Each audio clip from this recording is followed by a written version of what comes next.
enactment, a well-organized lie. A well-organized lie defeats a disorganized truth every time. Who we? A pseudo gon' die, they saw a pseudo killer, I'm a pseudo killer, intellectual sunsling, hey. I'm a pseudo killer, intellectual sunsling, hey. I'm a pseudo killer, intellectual sunsling, hey. Pseudo gon' die, they saw a pseudo killer, I'm a pseudo killer, intellectual sunsling, hey. I'm a pseudo killer, intellectual sunsling, hey. I'm a pseudo killer, intellectual sunsling. Who do you believe in? People bringing misinformation when that information ain't disinformation, that's disinformation. Gotta know the difference in information, get information. With the pseudo killer army hunting pseudo, cause you gotta train your mind to fight against them pseudo judo. People with the scholarship salute, we give them kudos. But the people with that look of shit, we look and see straight through those like telescope. If you ain't speaking fast, we gotta tell them folks and let them know the truth. You bringing malinformation to blast, then you the Ku Klux. Like say, don't talk me to death, bro, what the proof of? Good choo-choo chillin', why you wanna go way bad choo-choo? Shalom boy got the tank in the cut. I'm in Sosa world plotting on the kick though with Kent. Come in Tiffany gave me the pseudo names on the list and said went and got the low. Anthony got him in the scope, Gullah and Gozy. Make sure DNA ain't a problem for them folks, cause a pseudo gon' die, they saw a pseudo killer, I'm a pseudo killer, intellectual sunsling, hey. I'm a pseudo killer, intellectual sunsling, hey. I'm a pseudo killer, intellectual sunsling, hey. Pseudo gon' die, they saw a pseudo killer, I'm a pseudo killer, intellectual sunsling, hey. I'm a pseudo killer, intellectual sunsling, hey. I'm a pseudo killer, intellectual sunsling, hey. We're not attacking individuals. We're attacking the information and attacking the methodology. This is long time coming right here. Let them know that we right there, running neck and neck with all other communities. We will not be left behind.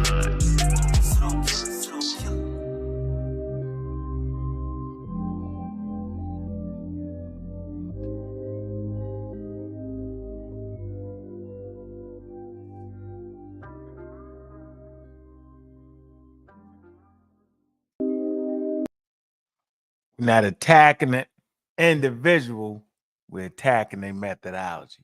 Black African power. What's good? What's happening? A well-organized lie defeats a disorganized truth every time. Woo-hoo-wee. Man, y'all already know what it is, man. It's God killing the house. When I come to do what I got to do, and we're going to do what I got to do. We standing tall, standing strong. Hey, man, y'all know what it is, man. It's Bobby banging this bitch. What's good, family? Man, y'all missed a good interview. If y'all didn't see it, man, boy, it's a good one with Dr. Cologne. It's a good one. Dr. Mayat was bringing the heat. You know how we do it. Powerful show right there. Man, go back and listen to it, man. Conversation was elevated. And, we did our thing, man. And, I appreciate Dr. Cologne coming on, man. And it is what it is, man. It was a great conversation. Go ahead, hear what he's saying. And, man, y'all got to really pay attention. Don't never listen to the pseudos. The pseudos going to always get it wrong. Great interview. Packed with a lot of information, man. Y'all want to get on and talk about it, man. Let's do it, man. Y'all know it's Atheist Friday, where we beat the brakes off of your deities. Your religion and all of that. We're not trying to disrespect you. That's what we're not going to do. But, man, we're going to talk about it all day, every day. But shout out to Dr. Oyamayat. I know not to put a picture on here. She be mad. If it ain't the picture that she really, really want, you take it down. So I ain't put it on there. I'm be over here act crazy a little bit. I'm gonna put a name on there. But big up to Dr. Mayat though, and her actually, securing an interview for us. Man, she's doing a great job, man. And big up to Conscious Ingenuity. Very, very powerful platform created by Dr. Mayat. And I'm gracious that she has allowed me to be a part of it. So yeah, man, it's all good. Hey, I see you, Gullah. What's up with you, Gullah? What's good with it, bro? You jumped in there talking about the Canarinis yesterday. I was like, Gullah, crazy as hell. Oh yeah. I was just kicking science, Really? man. Really? You Kicking dove out of science, nowhere. I was man. like, what? The I just, Catarini. What's yeah, up with you, bro? What's good? man, chilling, man, chilling. Man. I was just bugging up. I just dropped my new Cuban girl off. I'm just getting to know her, but she went over her people's career. The church people they invited her. She was like, she said, I don't like these religions. I was like, Mm. oh, I said, oh yeah, I like you. Your new Cuban girl, where's your old one? Where's your old what? Huh? What you talking about? No, I got a new situation. So What? yeah, You yeah, had a fly situation. You changed the situation. yeah. I ain't- Evolution is real. oh man, you is really wild. Where your dogs at? You take your dogs with you?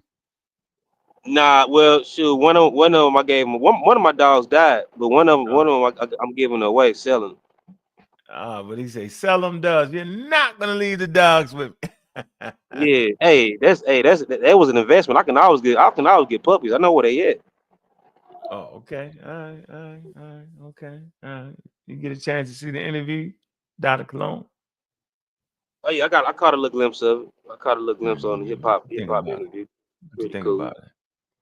It was cool, man. It was nice. You know what I'm saying? I agree. You know what I'm saying? I agree a lot with Dr. Mahat was saying. She was going in. You know what I'm saying? You know, She Doc's was gonna go all the breaking way it in. down. You know, she's gonna go she's gonna go all the way in, man. All the way in. All the way in. You know how it is. She was doing her thing. She got the jamming for me. I'm like, okay. I see you, Doc. Okay. Yeah.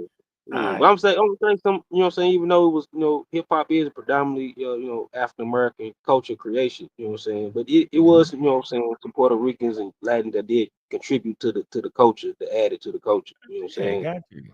Absolutely. Even like what's the guy name? I can't think of his name. From the Fat Boys, you know what I'm saying? One of the Fat Boys, he was Puerto Rican. Oh, okay. I don't know their names, man. I know Me what either, you mean. yeah. Yeah, you can never. I would never. I would never push. That's crazy. I would never say Puerto Ricans, but I wouldn't say it. Not me. So you know me. I study culture and how it works. You feel me? Yeah, hey, and I would say, shoot, even before hip hop, Puerto Ricans already had a foot in the door for African American culture anyway. Because, shoot, Hmm. you know what I'm saying? Arturo Stromberg, he's a Puerto Rican. He definitely had his foot in the door of African American culture. He was promoting African American culture. Oh, yeah, for sure. Hmm. He was rocking with the whole diaspora, African Hmm. American and diaspora. Yeah, yeah. It sure was. He was teaching African American culture and history. Oh, yeah, for Oh, sure. In Harlem. yeah, Yeah. yeah, and all of them. So it is what it is. So I'm good, but I'm comfortable in my African Americanness in hip hop and the vernacular, right? Hip, like you already know who hip when they talk about. When you talking about who hip with the bushes and all that, and the swag and the way you talk, man, you know who you talking about. That ain't even go when you start saying somebody is hip back in the 70s, man. Who you think they talking about, bro? Yeah, I got a one of my elders I work with. He work under me at my job. We call him Pop. You know what I'm saying? He Puerto Rican. He a black Puerto Rican. Like if you seen him, if he you know what I'm saying, he's like he got like he got somewhat of African American vernacular. You know what I'm saying? Because he Mm-hmm. was military, brought up in the military. But sure, he Mm-hmm. start speaking in Spanish. Like you like damn. You know what I'm saying? You want to Mm. tell a different. Police show wouldn't tell a difference. You know, You said point blank, huh? Mm. straight up. Straight up and down. You said you wouldn't know. All right, we're gonna drop the link, man. Y'all know what it is. It's 8 this Friday, man. We can talk about what you want to talk about, man. But I wanted to follow up on the interview in case everybody want to get into it. I dropped the link. Man, hit that cash app, man. You know it's Friday, man. So some love, man. We doing our thing, man. Like and subscribe, man. Make sure y'all subscribe to the Book of Al Jaheed. It's my man Oh yeah. God channel, right? And tune in for the three the hard way. And you know how we doing it, man. We straight doing it like we supposed to. We ain't playing with them over here, Gully. You know how we do it, bro. Yeah. Professor Dave gave me some inspiration. It's Oh, time to that go to was a war. fire interview, wasn't it? Oh man. What's up, Ivan? What's Yo, good? what's good, man? I was just adding, like he was saying about the Puerto Rican brother that was really dark, and you can't tell the difference. Mm-hmm. I think when it comes to hip hop, that would confuse people because in New York, like Sinetta TV, Sinetta, he's Son Nate Dominican, Puerto Rican. He Dominican. the Right. Dominican, yeah. Right. And you can't even look, you feel me? And you Yep. can't even look like in New York, we distinguish, each other, be like, hey, that's a Puerto Rican, that's a Yeah, thing. But look at Alpo. Look at You gotta let him Alpo. finish. Let Alpo. him finish. Let him finish. Gullah. God damn. Go ahead, Ivan. exactly. So like I think like that's what kind of get kind of tough because some Caribbeans really can just blend in with the Black Americans, which get confused and they don't even realize that. We had like even me. So New York, like, 'cause me and Sonetta both New Yorkers, like Black American, we would all distinguish ourselves, right?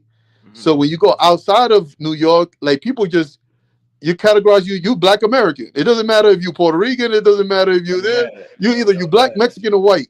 So Yeah. for New York, it's like in New York we categorizing who is who. It doesn't matter of the color. So it's kind of Mm-hmm. crazy how regional can change. Everybody Yeah. have their own interpretation what color is. It's kind of crazy. You know what I mean? I That would bet just saying add it them. on to this conversation. No, that's a Oh yeah. great. That's a great point there, and especially the use of the word nigga. Yeah. Hey, I work. Hey, on my job, I work with it's predominantly Spanish, like Hispanic Mm-hmm. speakers, like Mm-hmm. all over the world. On my job, you know what I'm saying? Mm-hmm. Mm-hmm. All the Colombians are from Cali, Colombia. They black, yo. Mm-hmm. You know what I'm saying? They wouldn't even tell it's an OG. It's an OG I work with. He African American. I work with. He said, man, I don't even know who to talk to. Every time I talk to somebody black look like me, they speak Spanish. I don't even know what I'm saying. Oh man, big up the juju. Yeah, you wouldn't know the difference. It's Yeah. Yeah, crazy. you wouldn't know. Yeah, you wouldn't know the difference, man. Jim Jones, Pop Smoke. Who else? Cool Herc. DJ These DJ Clue. You know what I'm DJ saying? Clue. You feel me? Like Mm-hmm. that's the thing that kind of makes it like I don't understand when people be like this divisive thing is kind of confusing because, bro, when these Black Caribbeans, I can't even tell the difference, and I'm Caribbean. I be looking at myself. I like no wonder people can't tell the difference. I can't tell the difference. Like you know what I mean? Like You be in the it's mirror like just this. Am I black? Well, let me see. Well, that's funny. Y'all funny. like, Man. yo, son, for real. Like, because when I left New York, that's when I knew I was Black because in New York, I told you they all.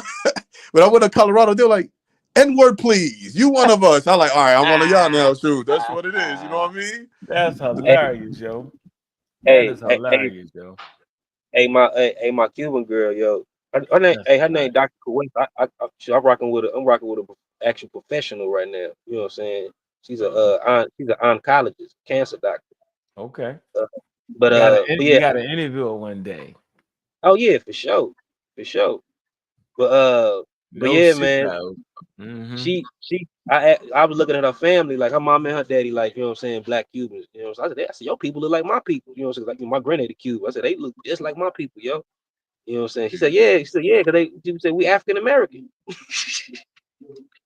We African Word. American. And it's so crazy because, bro, it's crazy you said that. So Because I'm telling they you are the about the. Americans, yo. Yeah, Yeah, they are it's the crazy Americans. because now I can tell you the. So my first girlfriend, right, when I left New York, she was Black American from, and I didn't know it was a difference because I'm Honduran and Dominican. But I look Black American. Like, yeah, if I never told y'all wouldn't know. You So you she you you like you, you invited got a me. phone? You got a She, phone in Honduras? you said what happened? Yep. Garifu, not Honduran. Yes, Yeah, the sir. phone. Yeah. Y'all got a different history than the majority of Honduras. Y'all not the mosquitoes. Exactly, Y'all bro. got the Then other Caribbean bro. You islands. know your stuff. Yeah, Yeah. man. It's cool to know a brother that know. Okay, so I went to New York, right? No, I went to Colorado, left New York. My first girlfriend was in high school. I didn't know it was different once I went to a crib. So they was like roasting me. I'm like, what is this? We don't do this in the Caribbean. But it's like a Black American thing, just roasting just for fun, or like, they just that's their validity. I'm like, yo, I'm just getting toasted in here, you know what I mean? And then Uh-huh. we had cornbread and fried chicken. That's when I started learning about the, Black American culture because in the Caribbean, because you could tell, even though we look like y'all, when you go home, you're gonna be able to tell the difference. Home But is the but but difference. That but, but, yeah. but you know what connect us all in the cuisines? Go ahead. Go ahead. Ooh, Rice and chicken. Rice and Rice. chicken. yeah. Yep. Yep. Yeah. But Rice. hold Yep. on. But hold on. So now Yeah. you understand. Now you understand what battle rap is. It's an African American thing. So Yep. what's y'all stance on it? My stance is hip hop is African American culture, yo. I African could be. American vernacular and all that. Oh You yeah, see, just like reggae is Jamaican. You know what I'm saying? Yep. I would never want to tell. I would never act like that reggae was African American culture. No, it's Jamaican culture. Yeah. I'm going with hip hop being, you know what I mean, a Black American culture, but I definitely think the Caribbean contribute. And I think when people try to Yeah, take that out, I'm looking and at I it, think man. another thing too, I It's not noticed that even there. You messing it up. You messing it up now. When you start taking shit out, you'll mess it up. That's exactly. what I say. I think so too, and I think it's messed up because give credit to the Black Americans in New York for accepting the Caribbeans and building something. Just Yeah, because bro. y'all, and the thing is that I don't like, yo, I noticed, and I used to do this when I was younger, right? I used to be like, ain't no, like I had a homeboy, right? He Black American, he got all the girls, and I thought in my mind, I was like, he's not a good looking dude. How's he do? Just because it doesn't work in your region, that doesn't mean it's not working for somebody else. People think they were What? like, people, nah, cause this is what I mean by that. Swag. This what I mean by that. Like, I mean, like, just because I know some Black Americans right from the South be like, we wasn't cool with Puerto Rican. Just because your region wasn't cool doesn't mean the Black Americans in the North wasn't cool with Puerto Yeah, Ricans that's and real. Dominicans. You know what I mean? Yeah. It's Every regional, region was bro. there. Every region had their own thing going on. I Like, that's the agree. way it is. Even when I hang out with Black Americans in the West, they consider me Black Americans. But when I go to New York, I'm considered Caribbean. It's crazy how everybody has their own interpretation by region. You know what I mean? Yeah, That's real. some people get crazy and real political when it comes to like when they identify like ethnic nationalities. Like they're called black people of the Caribbeans, and act like Puerto Ricans and Cubans ain't Caribbeans too. That are They just is in the Latin America. Caribbean. They They definitely Caribbeans Caribbean. too. Yeah, it's We know how crazy. people there say they're right down like it's a difference or something. I ain't seen literature where it was like it's two different things or something. Crazy. What's up, Nubian Kemet? What's up? What's Um, good? what's up with y'all? That was a good show. Y'all tried to take my man Dr. Cologne out. You know what I mean? And y'all tried to be smooth about it, but he was under fire the whole time. He was actually scared to pull his gun out. I didn't seen him operate before. Y'all had him so shell shocked. He was scared to actually pull his weapons out. Cause he goes hard. I know. He did not go hard over there with y'all. Because it It was wasn't that like type of y'all had spot. him cornered. You dig what I'm saying? And then y'all pulled the good cop, bad cop on him. So he ain't know what to do. You feel me? My man ain't know what to do, yo. Like, you know, then you hit him and then you pull back, right? And then Dr. Mayat came in and saved him. Then she upped it on him. You dig what I'm saying? Y'all had it, man. I said, man. That was diabolical what y'all did to that brother over there, man. That wasn't right. Yeah, man. He started talking about he about to write something now. Yeah, you got write that shit down. Write it down, baby. Go and put some scholarly sources. You know how we do it? That don't change. It's what it should be, man. It should have a scholarly information on hip hop because all coaches do it. All genres had that. I mean, so that's important, man. Don't just say it. Be able to verify it, prove that. That's important, man. It is. No, but this is what I want to say though about the Fat Joe and the use of the N-word. Now, all black people, I'm talking about, man, hold on. I'm talking about all black people of our age group, right? We know for sure, right, that the N-word is not an acceptable term in all black, to all black people. Correct. And we know when and where to use it. Do we all agree with that? Yep. And what tonality? And what tonality to use it, right? Yep. We not going to go in our grandmother house using it. We ain't going to use it around certain black people that's even our age. We don't have certain black people our age who will say, yo, I don't use that word. And we tone it down and respect them on that level. I'm saying with Fat Joe, this is why other people shouldn't be able to use the word. Okay. Because they don't have the context and they don't know when and where not to use it. That's the problem. When people pull Fat Joe up about it a couple years ago, He doubled down on it and said he's going to use it, meaning he don't have to respect no black people. Now, if the black people in your project allow you to use it, that's where you use it at. But if you know other black people can be offended by it, why would you go out your way and allow yourself to be offensive to other people? That means you don't have no respect for no black people, because all black people don't look at that word the same way. So if we know that, why would we give somebody else the license to use it if they not even going to respect the basic things that we respect about it? That's my point. Okay, so let's go back to Ivan. Ivan, you would know. Where you at? Hold on, brother. Keep talking. Give me a minute. Give me like 3 minutes. All right, okay. Vovo, add on. What's up? Vovo Rants. What's up with you? How you doing? How you doing, brother? I appreciate you letting me speak on your platform. I want to add something to that. That's absolutely true. That didn't come out Fat Joe home. Like I'm a full-blooded Black American. I come from the plantation. You can't go in grandma's house talking about no nigga and all that type of shit. She gonna be there. Yeah, my grandma was a Jehovah's Witness. Nigga, you better get the fuck out of here. You better what? He said, you heard what he said. She'll whoop your ass for that. And you can't argue with her about it.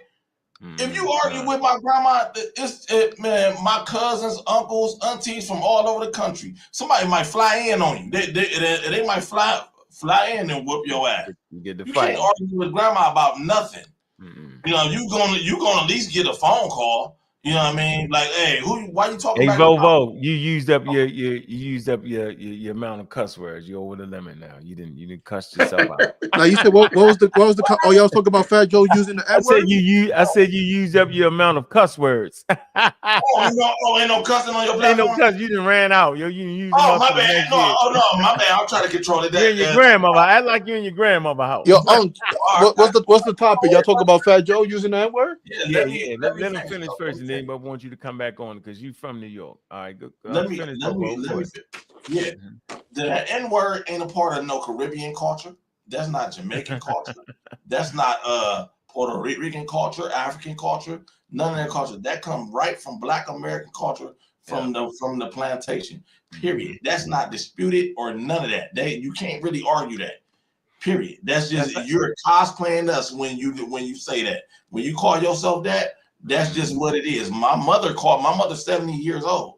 She called me that. If I don't feel like bringing her something, she'll say N word, bring me, I'm your mama, bring me that. So you know what I'm saying? Like she, you know, we talk like that in our community. That's not these people's culture. That's not their tradition. This is not their heritage. So you know what I mean? Him doing that, it really is disrespectful. He been having to answer for this for the last 30 years. If you go back. Fat Joe been answering that question about why he's Black enough and why he can say it and Puerto Ricans are Africans and all this weird stuff. Yeah, he's been answering that for a minute. You know what I'm saying? Because it's not his culture. That is just not his culture. But I know you want to let Ivan speak. It was some other stuff I want to say, but I'm gonna let Ivan go. So yeah, I think environment creates your way of thinking, right? So like in the South, I was saying, man, the South, if Puerto Ricans say that, that's why a lot of New Yorkers go to the South. They're like, bro, I'll stop saying that. But Black Americans do allow that in that region. For example, Sinetta, he go, you know, when Sinetta turn up, it's a wrap. He gotta use those. And Sinetta Black though, bro. You can't do Sinetta Black. No, he's not. He Dominican. So hold on. Sinetta said his father. No, don't do that. Don't do that. Sinetta said his father is Dominican. You gotta let the man finish, though. Hold on. Sinetta said his father is Dominican. Right. He didn't say his mother was Dominican. Right. Go ahead. Yeah. So for example, a lot of New Yorkers, you know, because they have a lot of immigrants in New York, like Pop Smoke, Cardi B, Jim Jones, Jules Santana. Not Jules Santana, Nanny. I'm sorry, bro. Thank you for correct. I was gonna correct myself. Pop Smoke, like we say, he's Panamanian and Jamaican. Busta Rhymes, you know what I mean, and the list goes on and on. Trina's Dominican, by the way. So like I'm saying, like, yo, a lot of these times in New York, like I said, when it comes to the South, they gotta watch their mouth because the South don't play about that. But the Black Americans up north, bro, they're allowing that, bro. Like they ain't not tripping like that. I'm telling you, like think about My bad, bro. Hold on, Governor. Go ahead, Vovo. Yeah, No, I'm there. I'm done. I'm just saying, not all black. From my experience, I only lived 32 years of living, but I can tell you, from my experience, not all black Americans are the same, bro. Region does matter. Yeah, I mean, you can't really stop them from saying it. They, you know, like what you gonna fade them? You'd be fading all day. You'd be in a never-ending fade. You ain't nobody got that much energy. You ain't got that many hands, so you can't really stop it. But it's not the reason why it's offensive. Not really the word them saying it, you know, because we know that they might not be saying it in a derogatory way. It's the fact that you cosplaying this. This is not your culture. You mentioned so they don't have the ability. I'm almost done. You mentioned New York. New York is a bunch of immigrants that's cosplaying Black Americans. That's New York culture. A bunch of immigrants acting like Black Americans.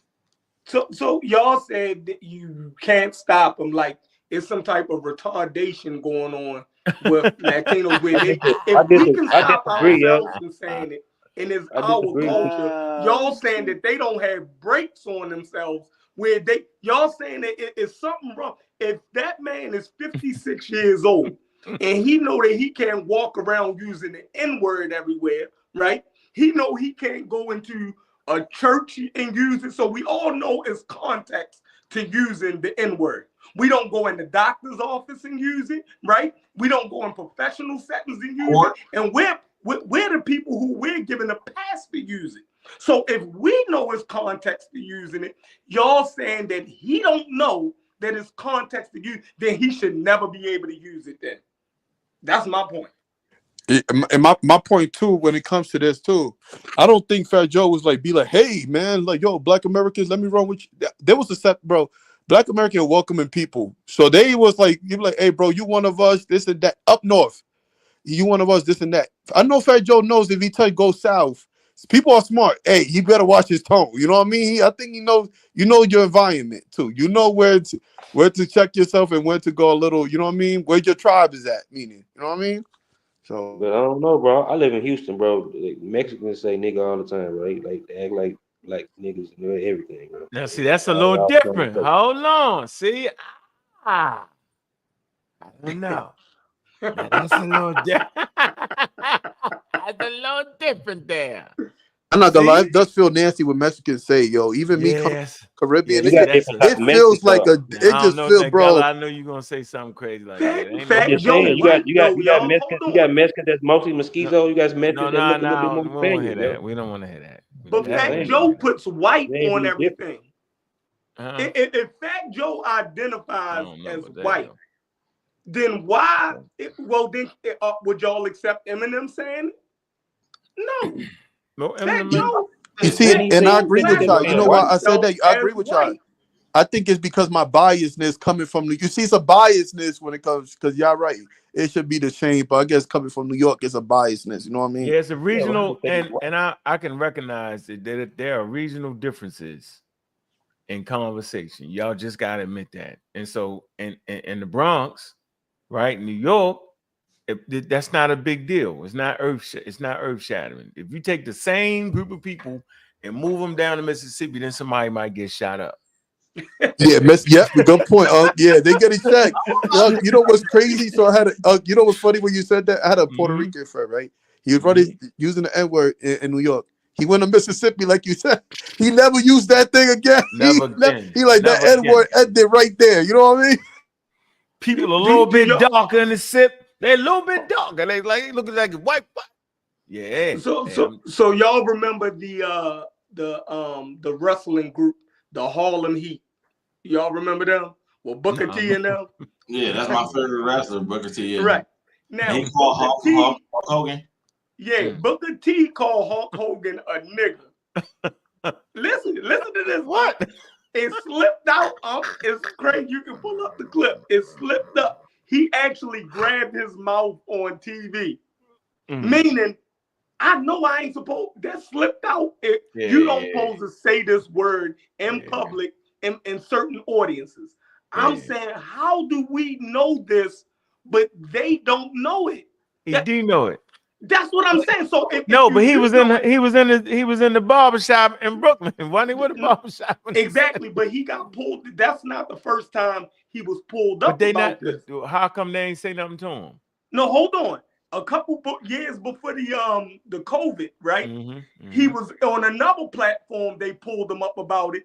It was some black people saying they don't feel comfortable with him using it, and he doubled down on it. So I'm saying, if Dr. Mayat on her channel tell you another black man from her city that she don't feel comfortable with you using the N-word, you gonna cut it out. Yeah, I'm gonna cut it out. That's just different. Right. So yeah, he I'm wrong saying for that. black people told Fat Joe that they didn't feel comfortable with him saying, and he doubled down on it. Y'all don't see that as disrespect?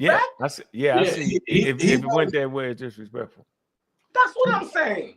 He been answering this question for 30 years. Literally, there's videos going back to the 90s of Fat Joe having to answer. Tell them, for real. That's how it, bro. That's how it is. Like that's how it. Like I told y'all, in New York, it's really like that. Like, but outside of that, Black Americans don't play. I seen Black Americans get hands and feet on somebody using the N-word in the South. Hands and feet. You know, but it's really different. Like it's really different. Y'all, I'm telling you. Have anybody ever? I've actually told them before, like, "Oh no, bro, what you doing? Like, what you doing? Like, you look silly. Like, why you saying that? Like, you acting like, you know what I mean?" And they'll have a panic attack. Like I told one guy that, I'm like, "Bro, you're not even that." I'm like, "You're not the N-word. Why you silly?" And he was about to cry. I was about to make him cry. Cause it's like when you tell them that, it's kind of like you taking a manhood away from them, like you taking something away from them, like you know what I'm saying. Like, the word carries different meanings in different places, and the way you say it carries it. You can say the same word, nigga, and the way you say it means something different. Good point, Unc. Good point. And majority do rules in regions. So, like y'all know, the South, Black Americans kind of rule in most of these areas, you know what I mean? In the hood, you know, we on top of each other, so to speak, you know what I mean, in New York.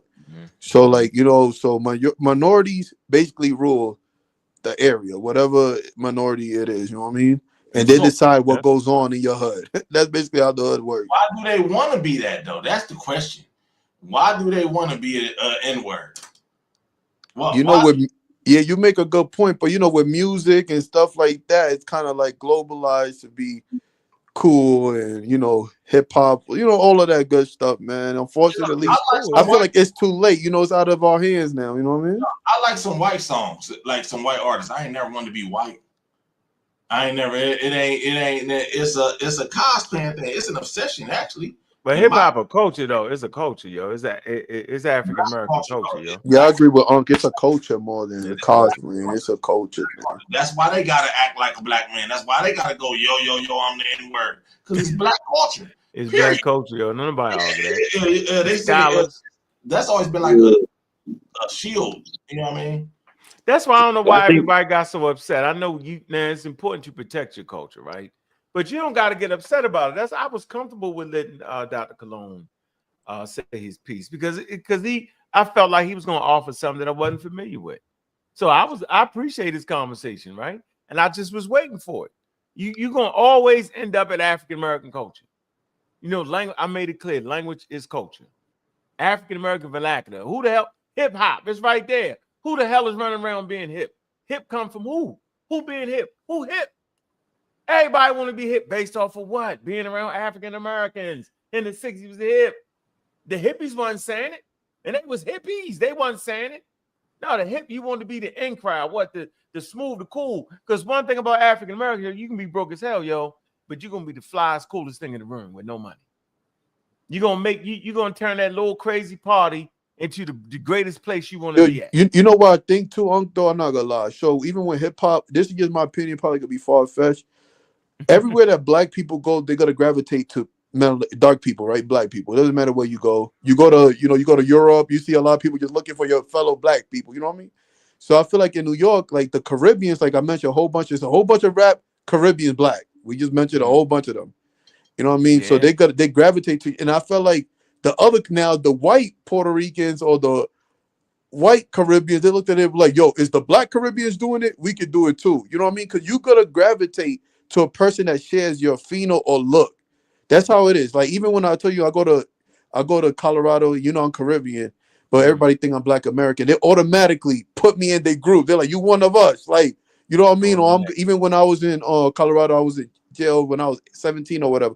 I'm Mhm. going with a Black American. I'm going to go with people that look like me, even Right. though we be, you know what I mean? So I think everybody just go with the look, and that's why I think hip hop, a lot of Caribbeans influence it. That's melanated and dark. You know what I mean? Because people go Yeah. with people that looks like them. You know what I mean? That's Even doing jazz, yo, when jazz was popping, doing the Great Migration, it wasn't just black people from the South coming to these urban areas, people from the Caribbean too at the same time. You know what I'm saying? That's why we had a lot of Jamaican jazz players and all that type. It was. That's historical. Nah, That's, get that's out a of here, man. historical fact, bro. Get out of here with that historical Yeah, background. man, Get we out ain't of gonna here. do all It that. is. How you We ain't think? gonna How do you all that think? with the Gemini. all How that. you think? How you think Stromberg got to Harlem during that We time, talking bro? about jazz, It man. wasn't just. It wasn't Talking just. I ain't saying, bro. I'm not saying that they Bars and created. all that. Y'all niggas listening, bro? Hell wrong Yeah, with we y'all? listen. That's why we saying because we Yeah, listening. that's why we Shit. saying, nah, we ain't Right, doing because nothing, we man. listening. Hell, No, y'all that's what Nah, I ain't say they created no jazz. I said they came. They was coming up. Like people were coming migrating to them cities during the same time, bro. That's what I'm saying.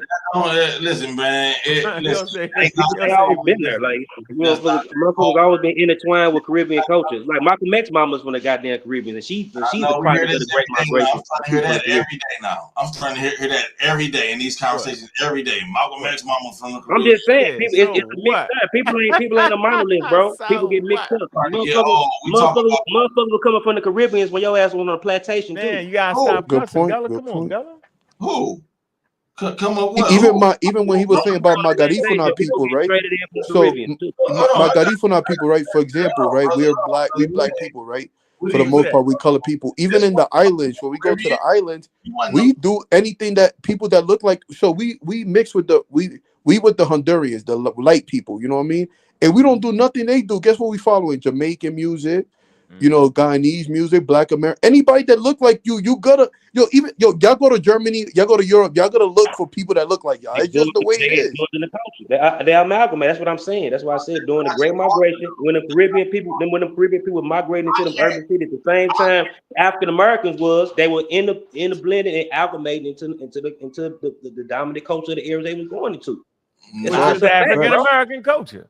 right. Exactly. That's what I'm saying. But no, What I y'all can't. arguing Say it for? loud. I got the guns I'm up for black no and I'm reason. proud. And Say it you know, I loud. said that when I was 5 years old. Yeah, I was taught my cousin. I never forget it. I'm on Lucille Avenue.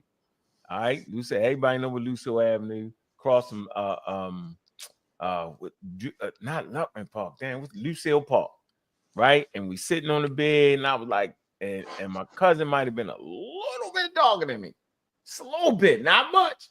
I was like, nigga, I'm light, nigga. He's like, what, nigga? I'm black and I'm proud. I was like, oh shit. I said, you got me right there. I like that. I said, yeah, yo, we black and proud, yo. I said, I'm black and I'm proud too, yo. I never forget that moment, yo. So from that moment forward, yo, it's when you know the moment you recognize your blackness, yo.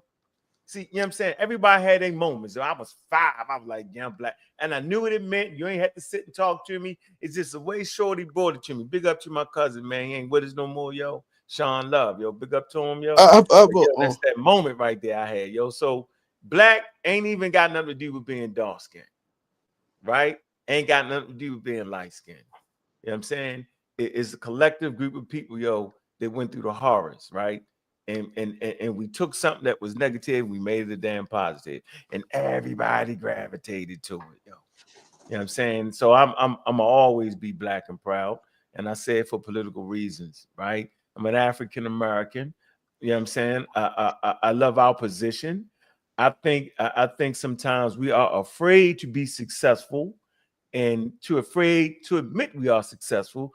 I think somebody tricked us in saying, I got it from the bottom all the way to the top in the mud. I'm saying that's not African American, man. That's one aspect of being African Americans. Some African Americans had to get it from the mud. I do have a question for y'all. Let me finish right? my point. All right, hold on. Some African Americans had to get it from the mud, right? Some African Americans was poor. All goddamn African Americans ain't getting from the mud, and all African Americans ain't poor. Some African Americans was raised like I was raised. As an African American, I seen my mother take me from the hood to the hood to a Jewish community. I'm gonna say it again. I went from the hood on Edna Street to the hood on Lucille Avenue, Park Heights, right? Ruxin Avenue that's in North Avenue, to the hood. Not the hood, but to the Jewish community. Well, I was the first black person, African American, in the whole apartment complex. That was an You went to the interesting actual. experience. You went to the That actual was ghetto. You went to the no, actual that wasn't ghetto. in there. It wasn't no ghetto. No, no, no. Listen, I know you know that. back to word Yeah, mean that's you what I'm always saying. doing that. You Yeah. anyway, that ain't what Yo, I'm talking about. I want to see y'all agree or disagree. I noticed, and this is like no historical facts I haven't Hold done. on. Oh, all right, go ahead. Say what you're gonna say. Yeah, Go no ahead. historical facts or whatever. But I do feel more that Black Americans and Caribbeans are closer than Africa. Mm-hmm. Oh, did you say what? Oh, thank you. My bad, I'm at work. No, but I think Caribbeans and Black Americans are more closer together than we are to Africans. And I want to get y'all opinion. I know that we're socializing. What do y'all think? I think I'm wrong, or like I don't know. I always feel like it was a close niche. Or y'all Black Americans, so y'all could be like, nah, bro, we ain't We both close. from the same. We both from the same place. We both from the Nah, same. I think we different ethnic groups. We got the Greater Sahotep on. What's going? Man, I was trying to get you on the Sah. What the I'm hell saying was you different on? ethnic people the same tree though, bro. We both product of the diaspora, yo. Come on, Coming from the fellas. same place. I don't agree with that. Sah, what's up, man? Peace.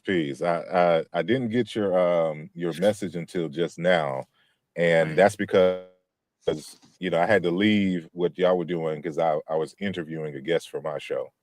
So okay. so I didn't get to hear, so I had to come back and All right. and finish watching the conversation. So but yeah, So I know you heard some of what you thought about it. So what's your stance? So I know you make some videos on your channel. What's your yes. stance? What's your And stance? I was trying to get y'all to play a clip Okay. from Wild Style. And I think you were hitting it on the head when you was talking about the language. Language is always going to betray you. And in the Wild Style movie, you'll know there's a scene that it's the Cold Crush brothers. Okay. That are rhyming. And in the song, he makes the statement, "My name's Ruby D and I'm Puerto Rican."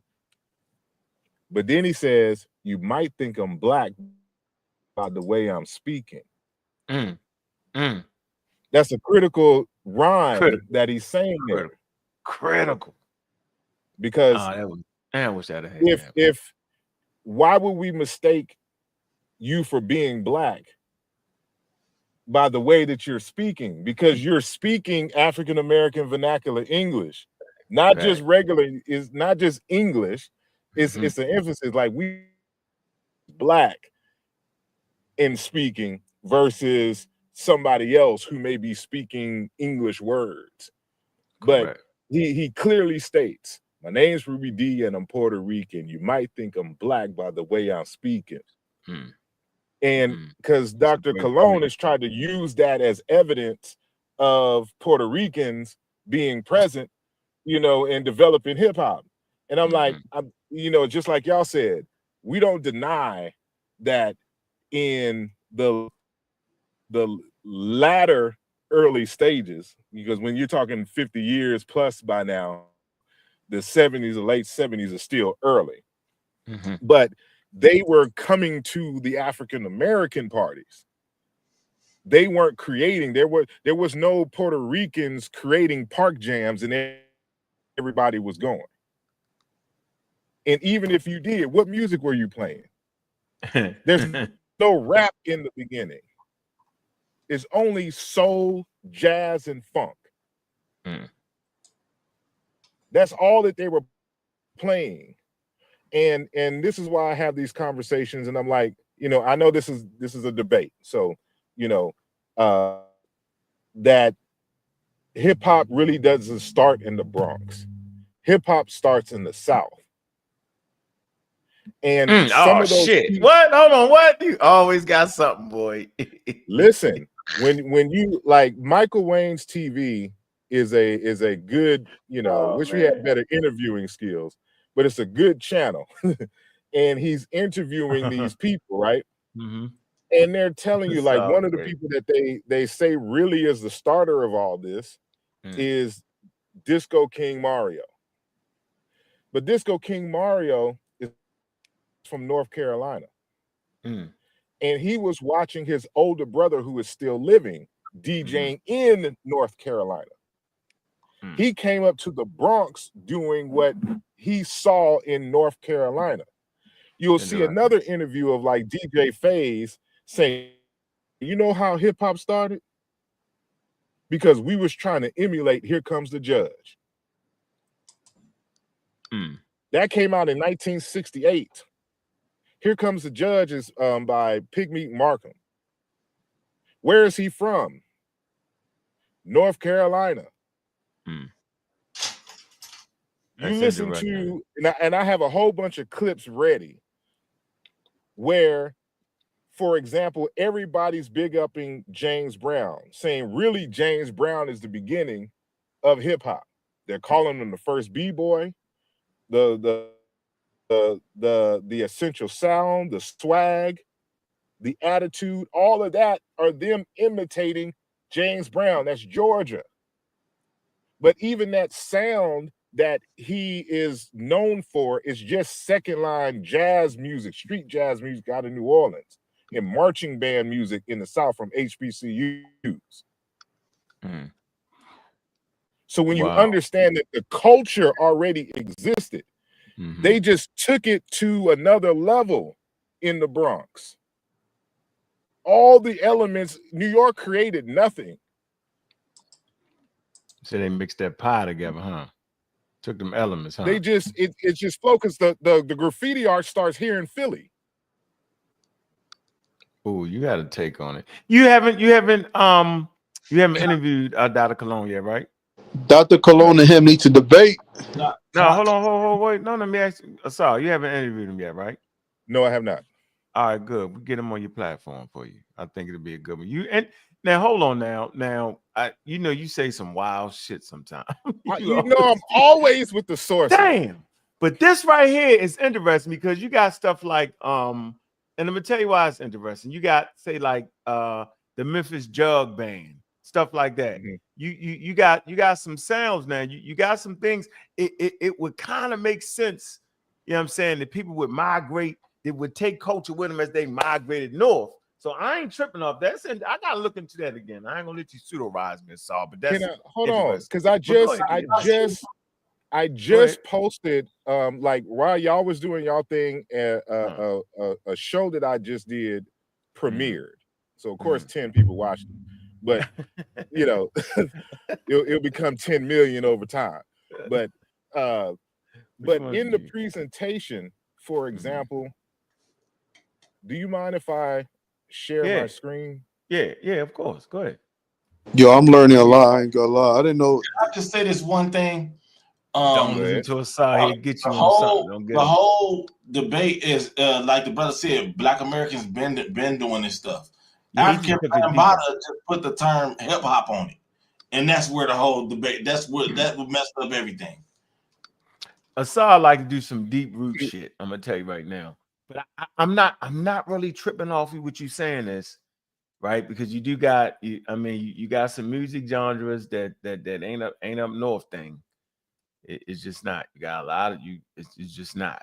That's real interesting there. Real interesting. Good. You said you put the thing up. Yeah. Okay. All right. Okay. All right. There we go. So the presentation I'm doing, because I'm reconceptualizing hip hop so we can institutionalize it. That's a conversation for another day. But you gonna do some writing on it? Some kind of scholarly writing? I'm doing some writing. Okay. Yep. So so let me just go. Don't write no pseudo writing on it though. Come on, son. All right.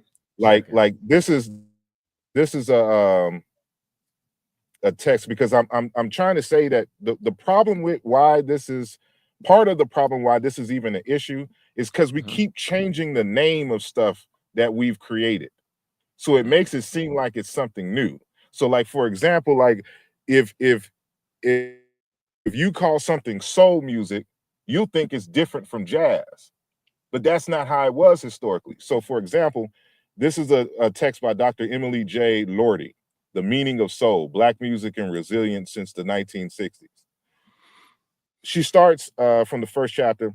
Before it came to denote a musical genre or to encompass a cultural logic, soul was most often used to describe a quality of jazz performance. In a pioneering 1961 article about the subgenre of soul jazz, ebony writer and editor Lerone Bennett explained, soul, to be sure, is not even music. It is the feeling with which an artist invests his creation. So it's the feeling of jazz is what you would call soul music, but it's just jazz music. So this is important when you start understanding who this person is on the right, which is James Brown. Mhm. And of course, you know, he's supposed to be the inventor of funk. And I'm, Mhm. you know, I don't know if you can see me, but well, you can't see me, but I'm putting up air quotes. So he's the inventor of funk, right? Mhm. Hip hop come from an attitude. It never changed. It goes from an attitude. Hip hop was a negative attitude from the streets. Hip hop. What is hip hop? Hip hop is the behavior, the attitude, the character that creates rap, creates DJing, creates graffiti writing.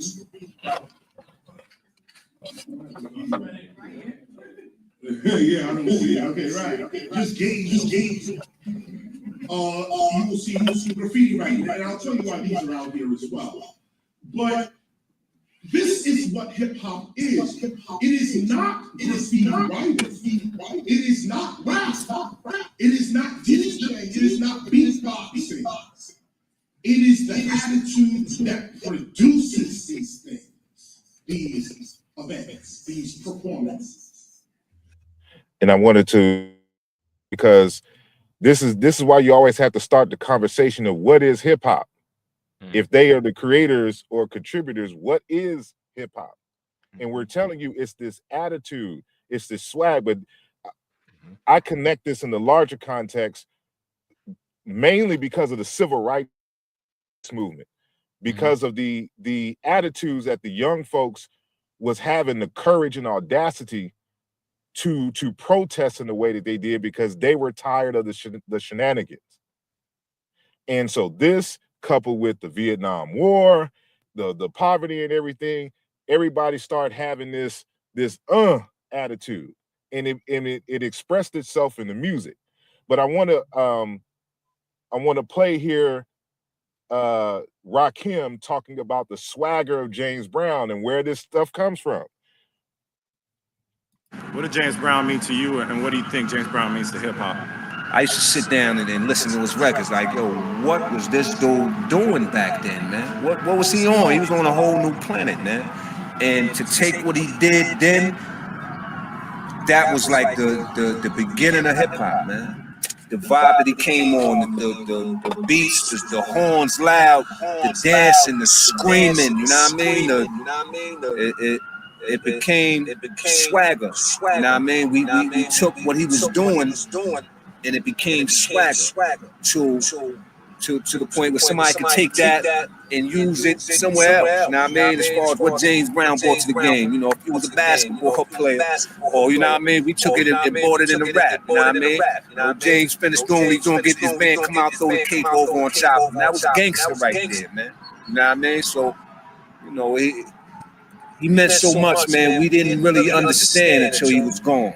When we sat there, you know, and stared at his pictures, you know, like, wow, he gone now. Then it really dawns on you what he did, man. You know what I mean? So, you know, love forever, man, James Brown, man. And hopefully, you know, the world will born a few more of those, man. Right? So now we got to go to New Orleans, because this is an article on New Orleans funk, tracing the genetic code. There's an article on the website called Strictly Second Line: Funk, Jazz, and the New Orleans Beat. In 1970, maker Maurice Martinez asked Mardi Gras Indian chief Jake Millen to describe the characteristic rhythm that underlies the music of Black New Orleans. Some people call it funk, Millen replied, but to us, it's strictly second line. Funk has several different meanings in American popular discourse, but since the 1970s, it has largely connoted a heavily syncopated groove-centered style of African American music. Second line, on the other hand, refers to the rhythms of the Black parading tradition originating in the 19th century New Orleans. Since the 1960s, when James Brown essentially invented funk music by building on the rhythms introduced to him by two New Orleans school drummers. The relationship between second line and funk rhythms has been increasingly symbiotic. And I'll stop there, is not to take all the space. But the point that I'm bringing here is that James Brown, for all the early quote unquote hip hoppers, is the beginning of hip hop. And I'm showing the continuity going all the way back to jazz music.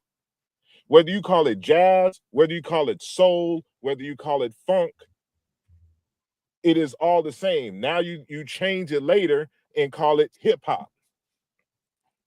But all of this is just Black culture. It's Black Southern culture, to be specific. That when folks during the Great Migrations moved up into New York, they brought that Southern swag with them, and they're playing nothing but the Southern music. So remember what Rakim said. We took his swag and made it and imitated that, and this is what became hip hop.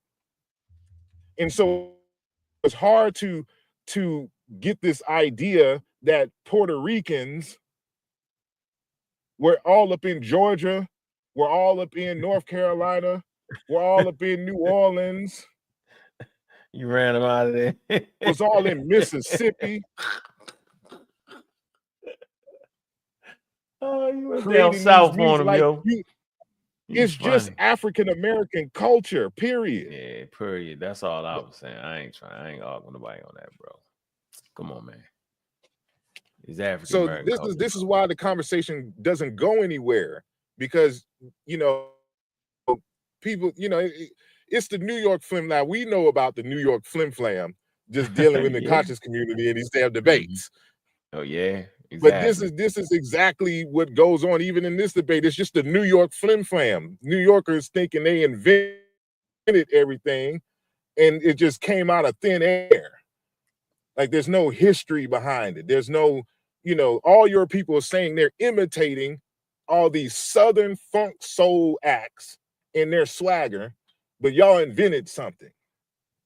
Make it make sense. Yeah, culture don't just pop up out of nowhere, and that was my point. I wanted to, and I wanted to stay on that. And I understand where we got them at. It's the culture that got them in the vernacular, and culture is language. So I mean, shit, I knew I had them. It was an interesting conversation. Even the word jam, because they didn't. That's what they were called. They didn't call them parties. They called them jams. Jam is a jazz word. But more specifically, it is a West African word that survived in New Orleans. See, people don't understand like the uniqueness of places like North Carolina, South Carolina, Geechee Islands, and Louisiana, where they were able to retain more African culture and language in these spaces. These words jazz didn't come out of nowhere. The word jam didn't come out of nowhere. When you call somebody a jive turkey, jive is an African word coming out of Wolof, Sierra languages and things. This stuff moved up north. Yeah, that's real. I actually hold on, keep talking, Asar. Hold on. Keep talking. Yeah, I'm just saying, like it's so much to the conversation that if we don't put things in its proper historical context, it'll seem like a miracle. It's like the Greek miracle. You know how the historians made it seem like the Greeks just came out of nowhere and was just brilliant, just woke up brilliant one year without any interactions with any other human groups around in that area and created philosophy, but philosophy ain't even a Greek word. And so, you know, these are the things that we have to do. And this is stuff, you know, I'm a hip hop head. So outside of language, linguistics, Africana history, and stuff like that, I'm a hip hop head. And I come from a musical family. So this is all we do is music. Well, let me say this, right? You know, it was some stuff that was said, that hip hop is an attitude and all that. That's dangerous to say that, because anybody can say, well, I got the hip hop attitude, so I'm hip hop. This is my culture. You know what I mean? That's dangerous to say that, in my opinion. Like I was saying, if it was solely like, if that was, they're not arguing that that's the singular thing. It's the attitude that's in context. opening the door. Yeah, that's opening the door. He's saying it's the attitude. Well, then how do you get the attitude then? If we keep it in the That's what I was saying. It comes out of, there's part of it is just Black culture in general, but you got to put it within the timeline. The civil rights movement coming out of the 50s and 60s developed an audacity with African Americans that allowed for them in all different kind of spaces to move in a certain way that their elders were not able to. Okay, now let me say this. Yes, they were. Their elders were able to. We always had that attitude on the plantation. When the slaves was rebellion, that was a civil rights movement. Jim Crow and all that type of shit is we've been having the same attitude. That's why I say this music can be traced this culture can be traced back to us on the plantation. You can draw a direct line from us singing in the slave fields in the South to hip hop today. You can draw a straight line. Nobody else can do that. But Puerto Ricans can't draw a straight line from the island of Puerto Rico to hip hop. So, you know, we've been had that attitude. It didn't come out of the civil rights movement. We've been in a nonstop civil rights movement. Period. Like, so that's why I say that attitude. I agree. I'm sorry. I'm interrupting. Go ahead. I'm sorry. No, I'm just saying. That first part, I agree wholeheartedly, and that is my argument. That you got to think in context of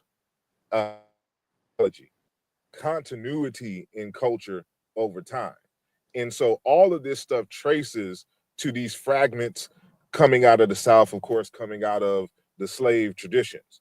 And so that's why you got to talk about the minstrel shows.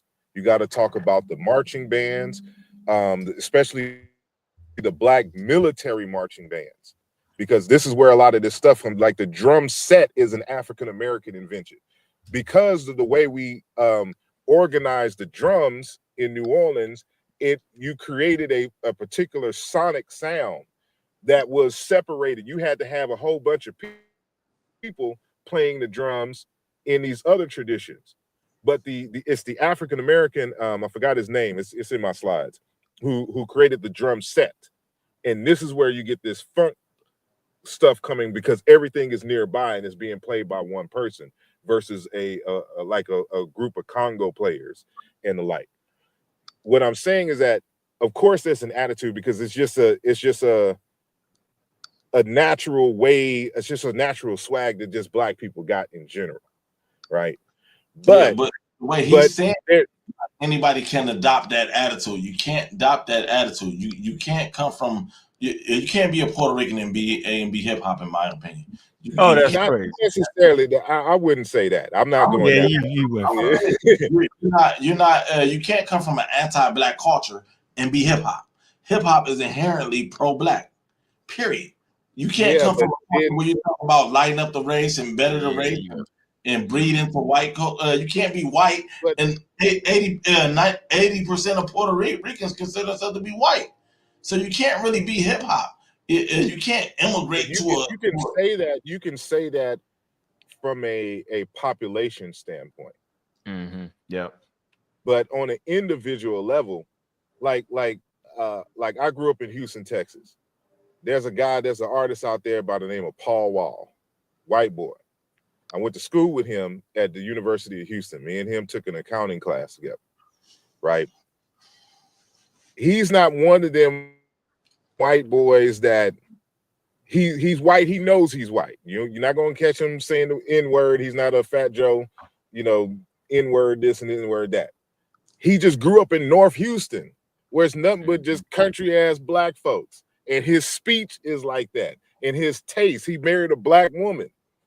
Right? Like that's what he grew up around. And to say that he's not we know the larger population isn't that, but that one individual who grew up amongst those blacks in North Houston, he got a different swag than some random white boy from Wisconsin or something to this nature. Swag don't make you So hold on. I would say swag do make you hip hop. It's in the word for me. Hip, like it's like you cool, you hip, you down with the latest swag, the latest going on. That's what make you hip. That's what make you cool. I want to hang out with the cool cats, the hip crowd. Hold on, bro. The hip crowd. Listen, is in the chat. Listen, man, the hip crowd. Listen, you be hip, yo. Like that, you could be. To be hip is to be up to date, man. Understanding with your surroundings, bro. Like, and that's what the youth was saying. They saying they swag is hip. We on top of the way we dress. All that is hip. You don't get that, right? You don't get that. Where did the term come from? I understand. It's African American culture.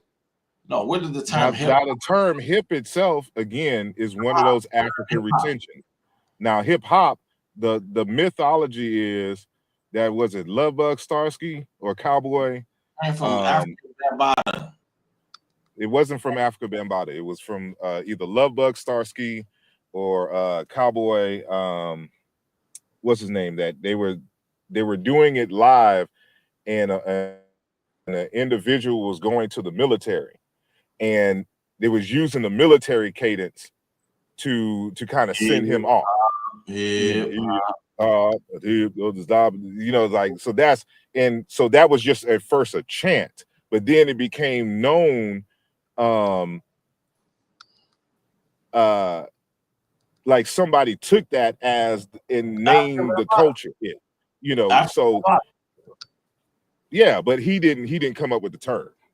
They said, "What is this y'all doing?" He said, "Oh, that's hip hop," and that's how and it's that simple. That's how it became. Yeah, he's the same one. It was like that's why that term is the beginning of hip hop. Yeah, but that's we already know that this stuff, all this stuff has been done by Black Americans before he coined the term hip hop. This already was Black American culture. So now when you put a term on it, anybody can say, "Well, I'm doing this, this, and this. So now I'm hip hop too." And then you don't think the strength in the real strength in the culture is that everybody want to do it. That's how you know your culture. If something that's everybody's is no. Did you hear what I said? Let me say this. I said the strength in your culture is when other people want to gravitate to it, bro. That ain't the strength, though. It is the strength. If you got a culture nobody care about, then your shit die. Then anybody trying to hear it. I'm telling you, listen. Let me say this, yo. It's called influence. If your culture not influencing nobody, then what the hell? That shit ain't influence. It's not influential. You know that though, right? Let me say you can't have African Americans, Black Americans can't have African American culture to their damn self. It's too swagged out. It's too intelligent. It's too expansive. It's too global, bro. Think about that. You trying to dumb it down. You trying to take it back to the plantation. It left the plantation, bro. That's what it left the plantation, and it was so all-inspiring that people want to be like African Americans. You don't know that?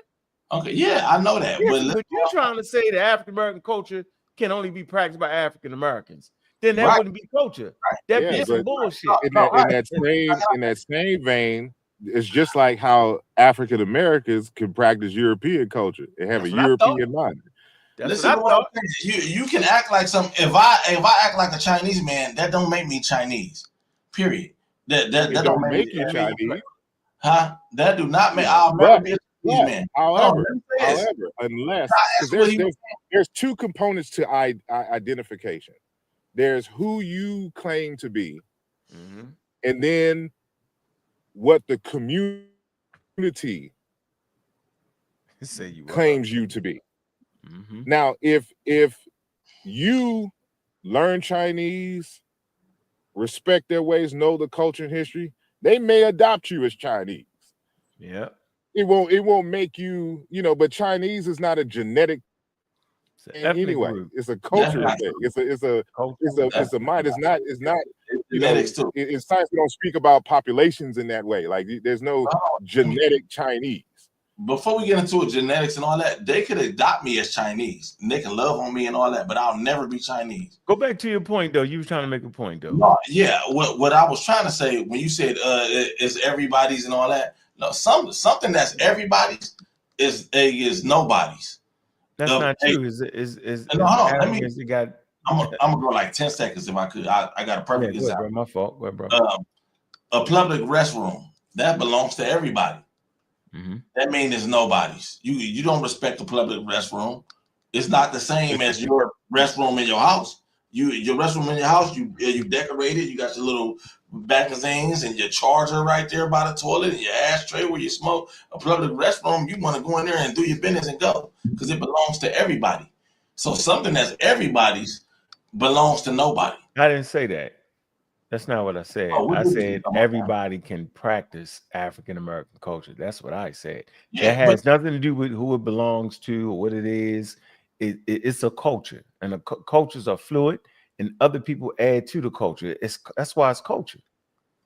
The only people the reason why I can never be Chinese is because I can never truly live Chinese culture because I'm not Chinese. No, you can live Chinese culture. You can speak once you speak the language. I know all the stuff they do. I can speak Mandarin. I can dress like them, walk like them, but I'm not the people.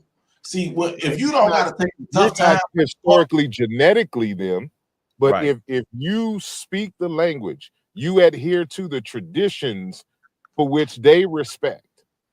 You participate in the culture. You defend, you elevate, maintain the culture. Mm-hmm. You are Chinese, but you are not genetically Chinese. Now, if you marry a Chinese woman and have a child, see, you're that's they grow up. Oh, now it's different. It's different if I have a child with a Chinese woman. So you know what ethnicity is, right? You know a person can change ethnicities a couple times in their lifetime. You know that, right? No, I don't know that. Yeah. No, you can't you change know that. That's why you have to separate in the conversation the culture. I'm a full-blooded Black American.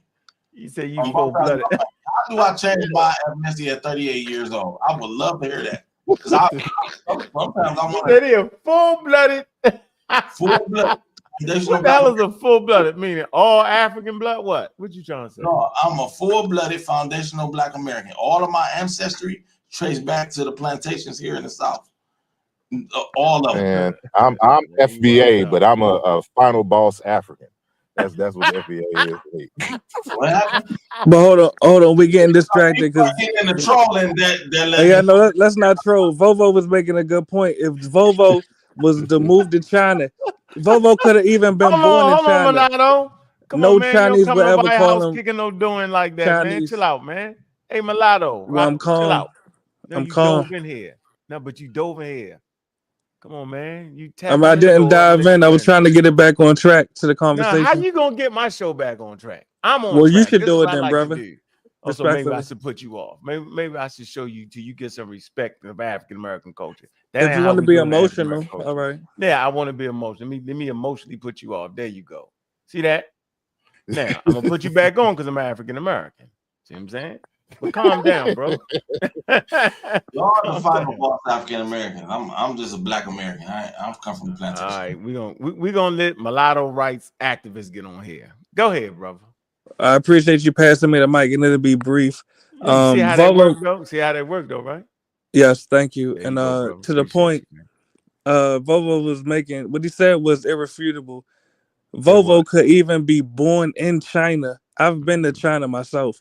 There are people that are even half Chinese, half African American, or half African, and the majority of the Chinese do not acknowledge them as Chinese, no matter how they act, no matter if they speak Mandarin or Cantonese, etc.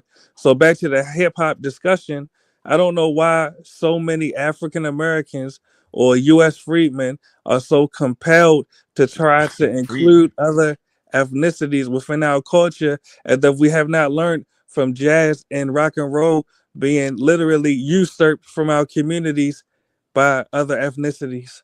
Is that what we want to have in the hip hop? And I'll say this in closing.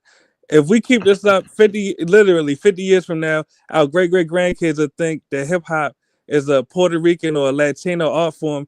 Just like when I was young, we thought rock and roll was a Caucasian art form because we did not gatekeep. Literally. Now, Yeah, we're muddying the waters here. So, for example, we're talking about Chinese. China is a state. It's a nationality.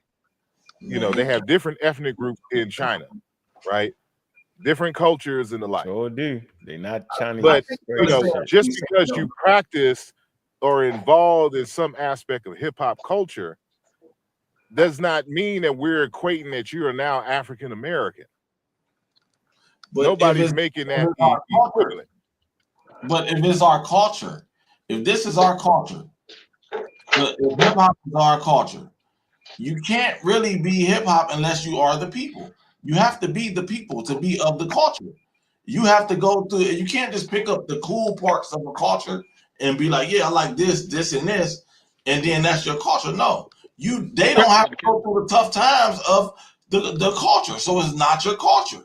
If you don't have to take the tough times of the culture, it's not your culture. If you get to put it down when things get tough, then that's not your culture. You're a culture vulture. Exactly.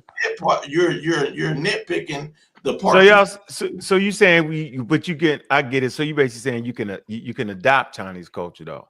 But that's exactly. Paul can adopt hip hop. But nobody disagreed with that. Nobody don't disagree with that though, bro. Yeah. No, but the point. Can I say something, please? Go ahead, bro. Wait, please. Hey, This man, is what Street Pigs, you cutting in. You doing what I told him not to do, man. Come on, let everybody finish, man. Because you're going to start talking all fast and start. No, I won't talk fast. I'll talk very slowly. I'll wait. You finished Mulatto Activists yet? You finished? You got all your words out? Yeah, it'll be brief. One last sentence.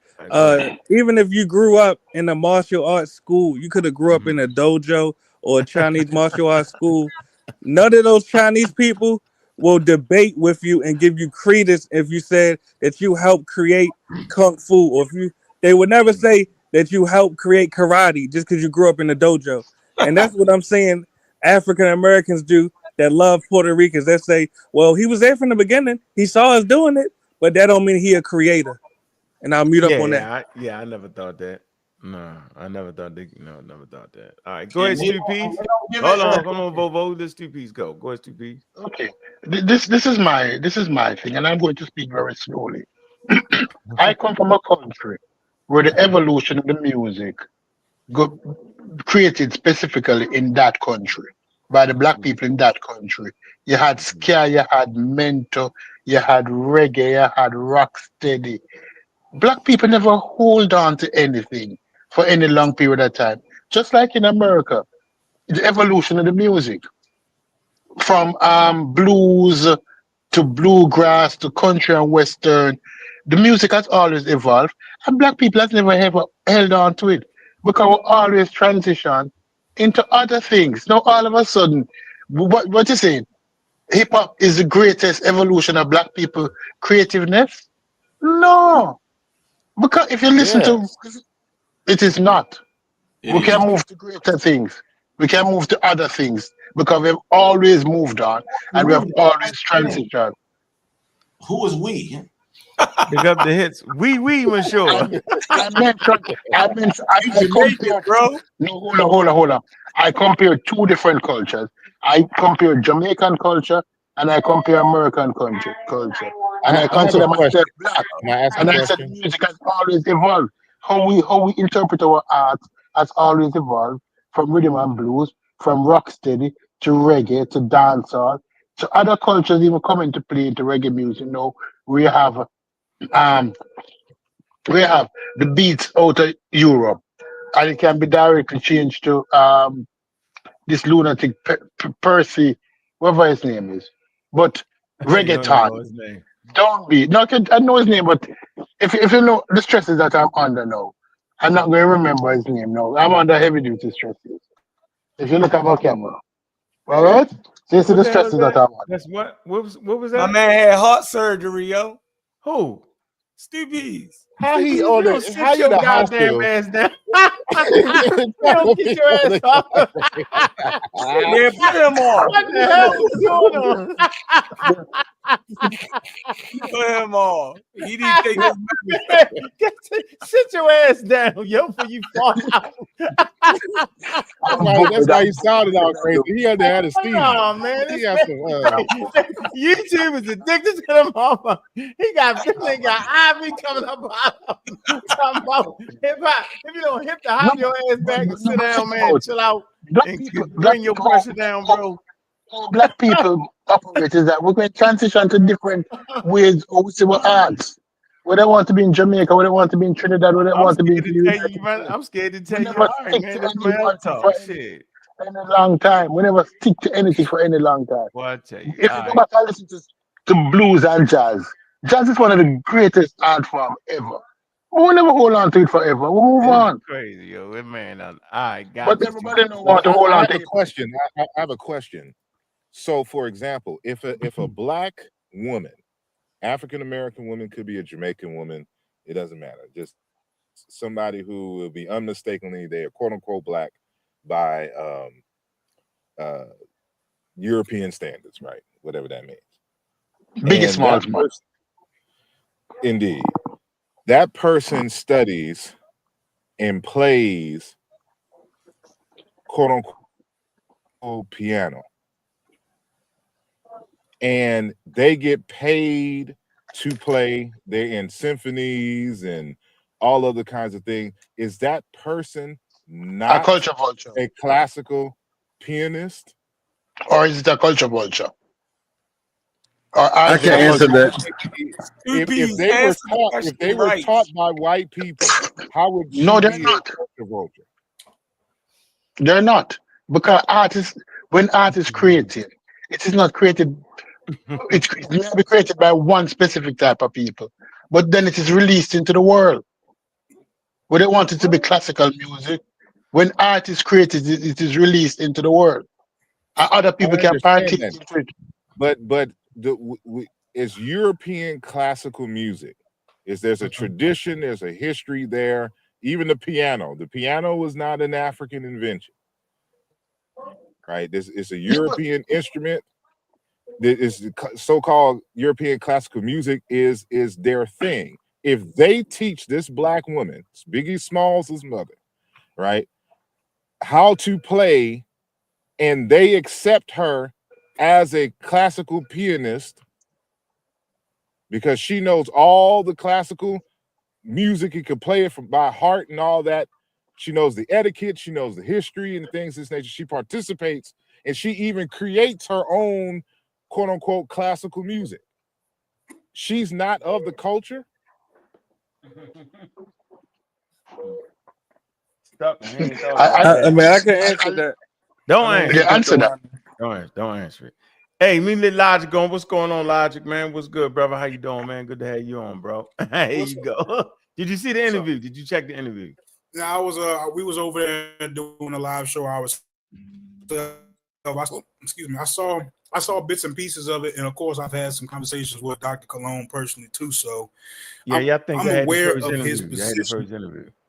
Yeah, I'm aware of his position. I feel like he overstates his position just a little bit.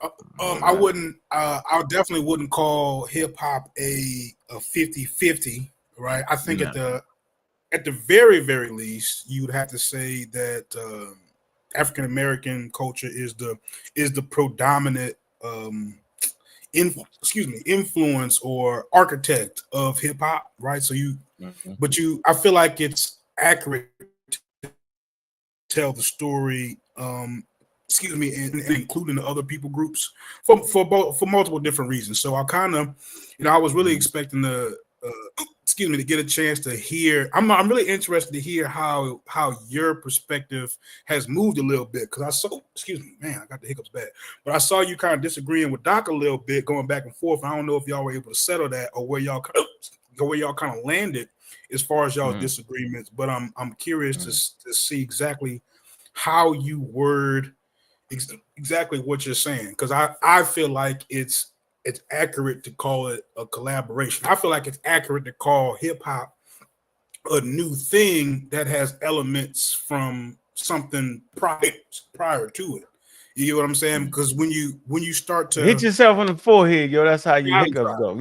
I done tried everything. I'm sipping water. I'm holding my breath. I'm running up and down the stairs. I did all that. So it it'll pass in a minute. But I feel so like I say no. There's no collaboration. There's African American culture, and African American culture produce hip hop, and it's clear. It's in the language.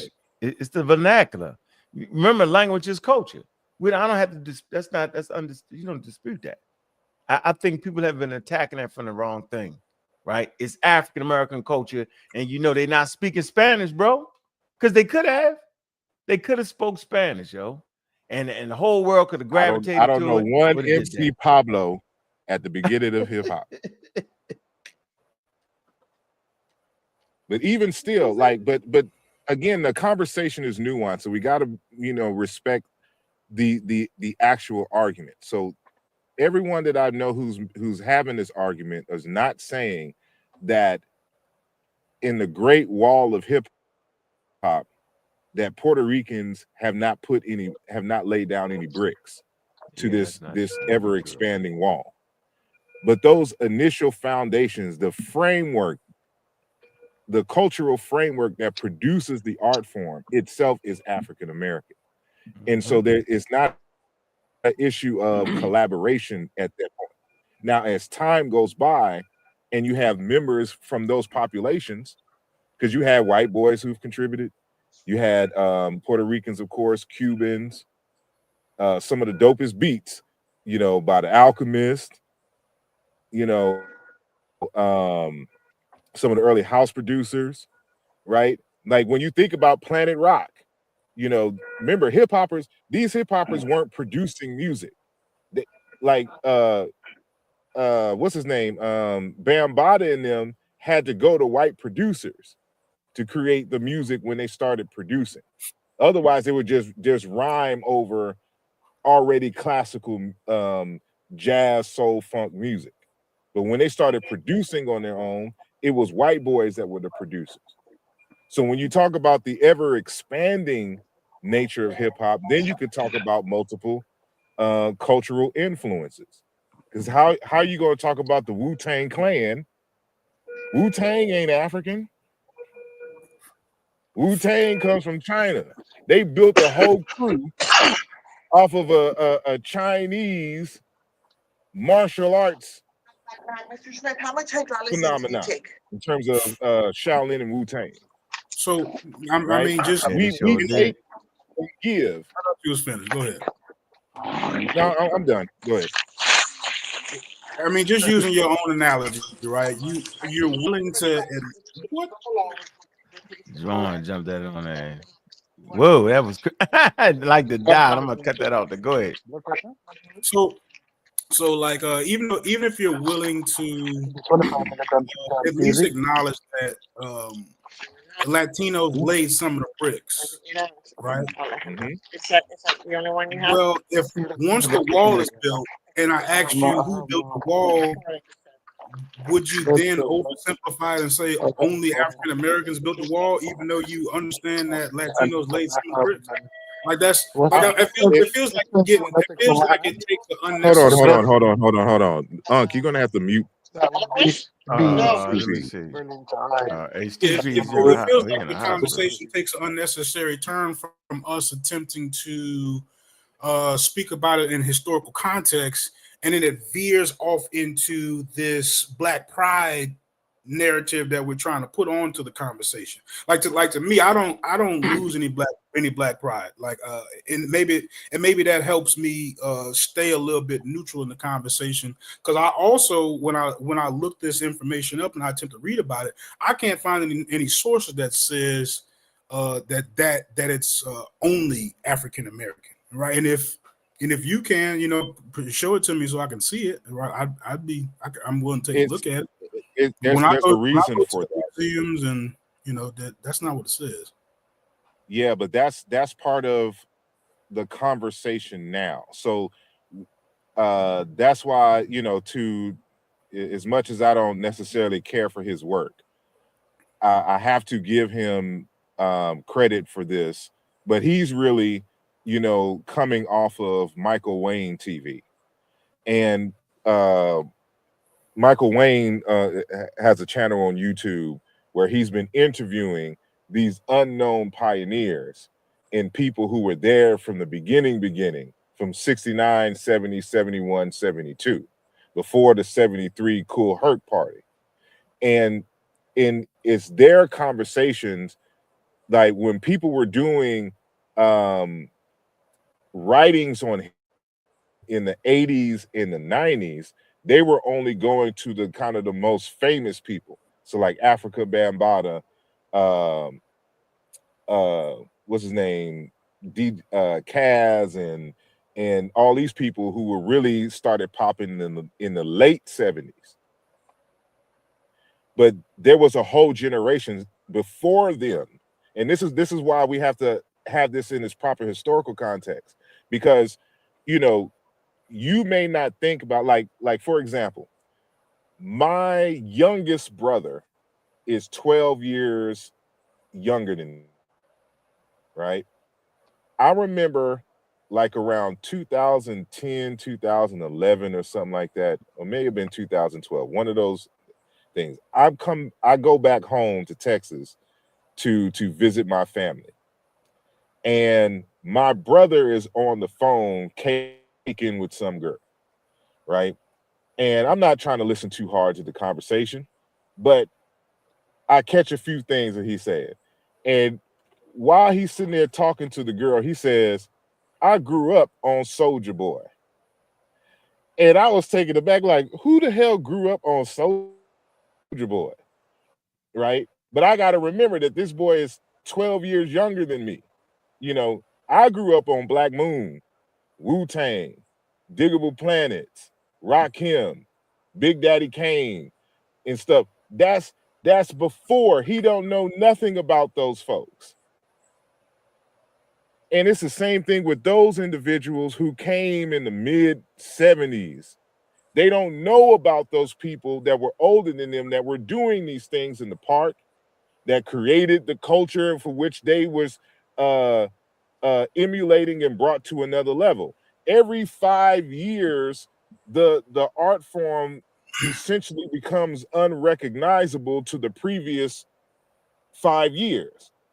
There's no, like, if you was to take what is being called rap now and you was to place it in 1985, that would be they would say that is not rap, that is not hip hop. And you take what Wu-Tang and Rakim and them was doing in the early 90s, late 80s, and you bring that back into 1977, they'll look at you crazy like, what is this? It changes every few years to where, given enough time, you don't know what happened before, unless you are just like all of us who was on this line, who just has a knack for history and we want to know. And that's the problem with this conversation, is that they didn't go beyond Herc. And now you hear about Flowers, DJ Master Flowers, Disco King Mario, and others like that. And when you hear about Disco King Mario and where he got his inspiration from, his older brother who was DJing in North Carolina, they moved to the Bronx and started in the Bronx Dale projects and started DJing, and then inspired other DJs, which inspired Cool Herc. There's a timeline. And so if you don't interview those people, if you're not doing history in its proper in its proper way and interviewing those people who were in the parks, like what was being done in 70, 71, you wouldn't recognize it as hip hop now. Because there was no elements, there was no rapping. It was just a DJ playing music in the open. That's it. Yeah, yeah, I'm aware, and I'm here now. I actually think I do a much better job of articulating what I'm trying to say than Cologne, because he clearly oversteps a bunch of lines while trying to make his argument. So let's get like real specific on one of the particular elements that we know as hip hop, right? And I actually can attribute this to Chef. Chef is probably up here conveniently ignoring that we found this out together.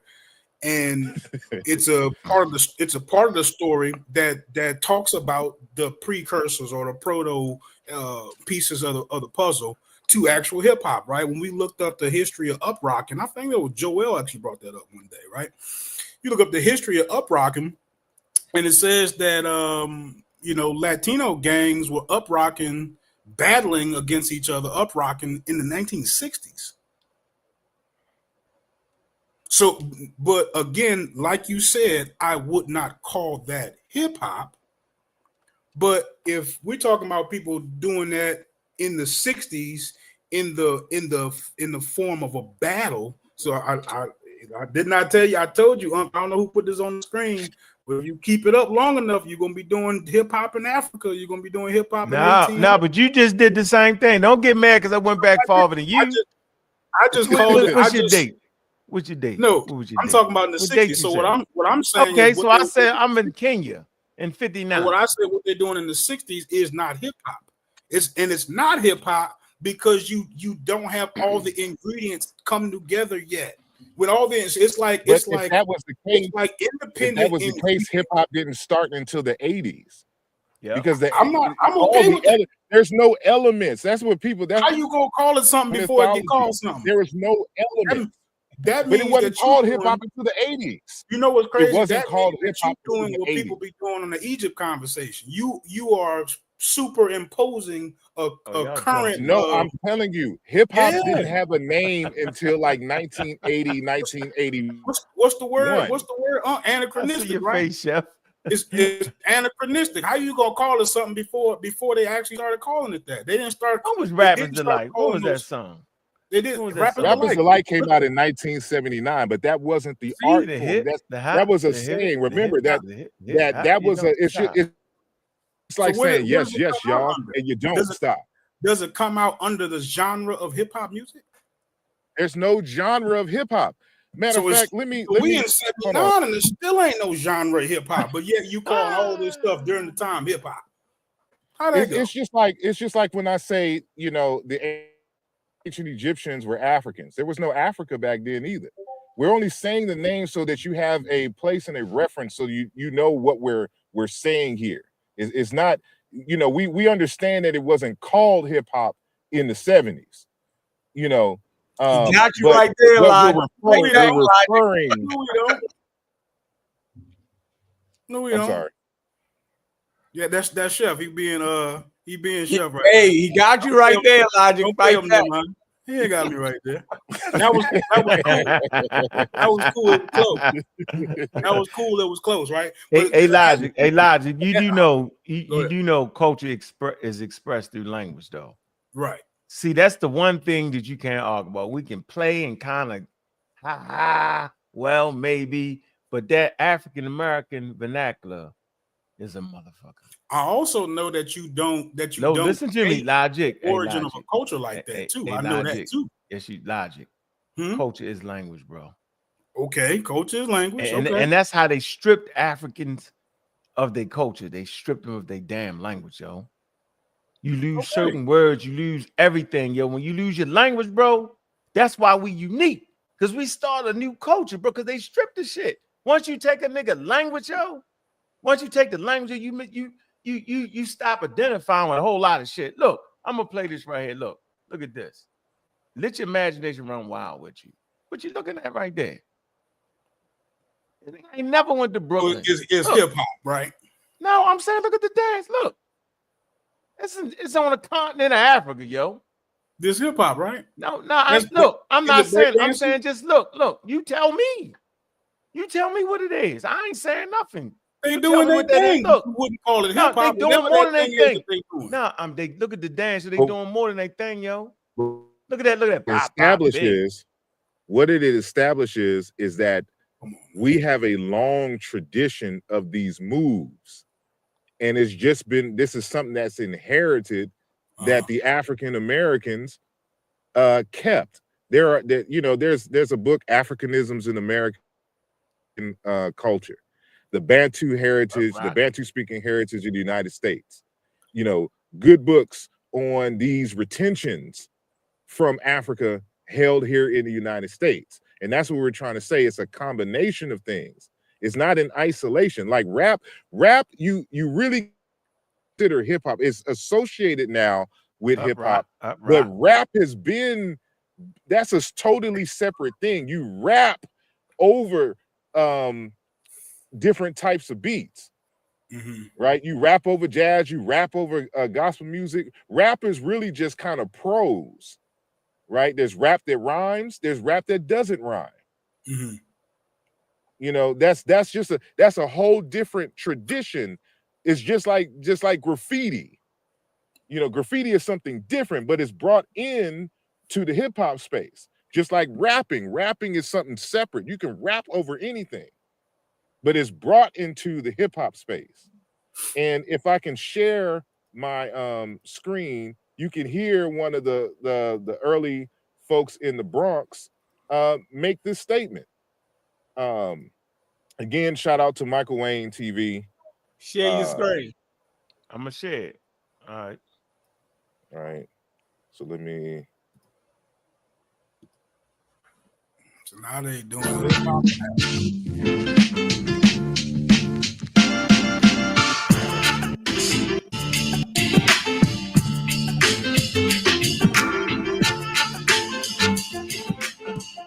Everybody came to see the people break. That was hip hop in the very beginning. It was no rapping. Hip hop now is associated with rap. It was no rapping back then when it first started. It was no rap. It was just people dancing. It was. But you say burning is a part of hip hop? Of course it is. It That's is. just something. Burning. And that hip hop wasn't even thought about. Right. It was just playing music. Right. Having fun. Right. That's what it was. The community. And when they hear when Disco King playing music, right. People from everywhere came. Right. So all that hip hop, it was no hip hop. Right. It was just playing music, having fun. But even then, it wasn't like a crime-ridden place, and it was just good, clean fun. We had fun. Fun, right? We had fun. Yes. They have fun. So, Logic. What was that? Go ahead. What you saying? Huh? That was in the mind of a saw. I have no idea what that. I don't know what that was about. They just had fun. God damn. So what you about to say, huh? Well, I wanted to say this. Back to the language, man. That's just essential to this, man. If they were speaking Spanish, now Puerto Ricans speak Spanish, but it's not the same Spanish. We can all agree to that. We could just agree to that. So if it was a music genre based off of just straight Puerto Rican in their language, you would know the difference because they could say, hey, that's Puerto Rican. That ain't, it's Spanish, but it's a form, it's different. It's even different than when you see a person from Mexico speak it. It's different. Sometimes they be like, it's Spanish, but it's different. You can agree to that. So I'm saying African-American vernacular, is very complex, right? And it's the source of hip-hop. It's the culture, Culture's in the language, bro. That's all I'm saying, bro. And it's more than just the language, because the language is just the outward expression of thoughts and values. And this is why I like for Sheikh Auntie Job, when he's making his commentary on identity. He's Diop saying, my phone saw my shit turn off. You say Diop, like Yeah. What the hell you about to do? Go ahead, sir. Identity is linked to land. He's talking. He gives the historical factor, the psychic factor, and the linguistic factor. These three things in combination gives people their identities. So it's not just language. Language, when I'm speaking, these are just the verbal symbols of my thoughts that I use to communicate my thoughts out of my head and try to inject them into your head so we can communicate and do business, right? But the way the value system, the way that you organize those thoughts is part of the collective culture. You know, speaking, not speaking. Like Foucault, when he comes from the Bakongo context, they have an idea where they talk about tying knotty rope. Did you say Foucault? Where he's talking about tying knotty rope. Foucault, bro. You put Foucault in hip hop, yo? Brought the Foucault. Listen to what I'm saying. For them, early forms of writing in Africa was tying ropes together and tying knots and codes. And so for their education system, they would say that, you know, you need to learn how to tie knotty ropes and how to untie knots, how to unreveal the codes. Every community has their codes. It's not simply an issue of just words being spit out. There's a framework. I'm sorry. Did you say Foucault?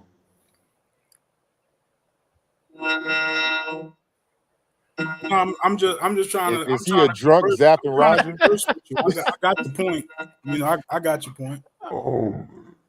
I got your point. No, so what I'm saying is, right. All right, man, we're not gonna put Foucault on the source of hip hop. That ain't what we're doing tonight, there, brother. Nobody put Foucault as a source of hip hop.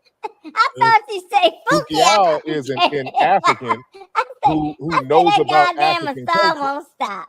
Always find a way to slip that shit in there, boy. Oh boy. I can't help it that y'all not as well read on African scholars in African culture by the Africans themselves.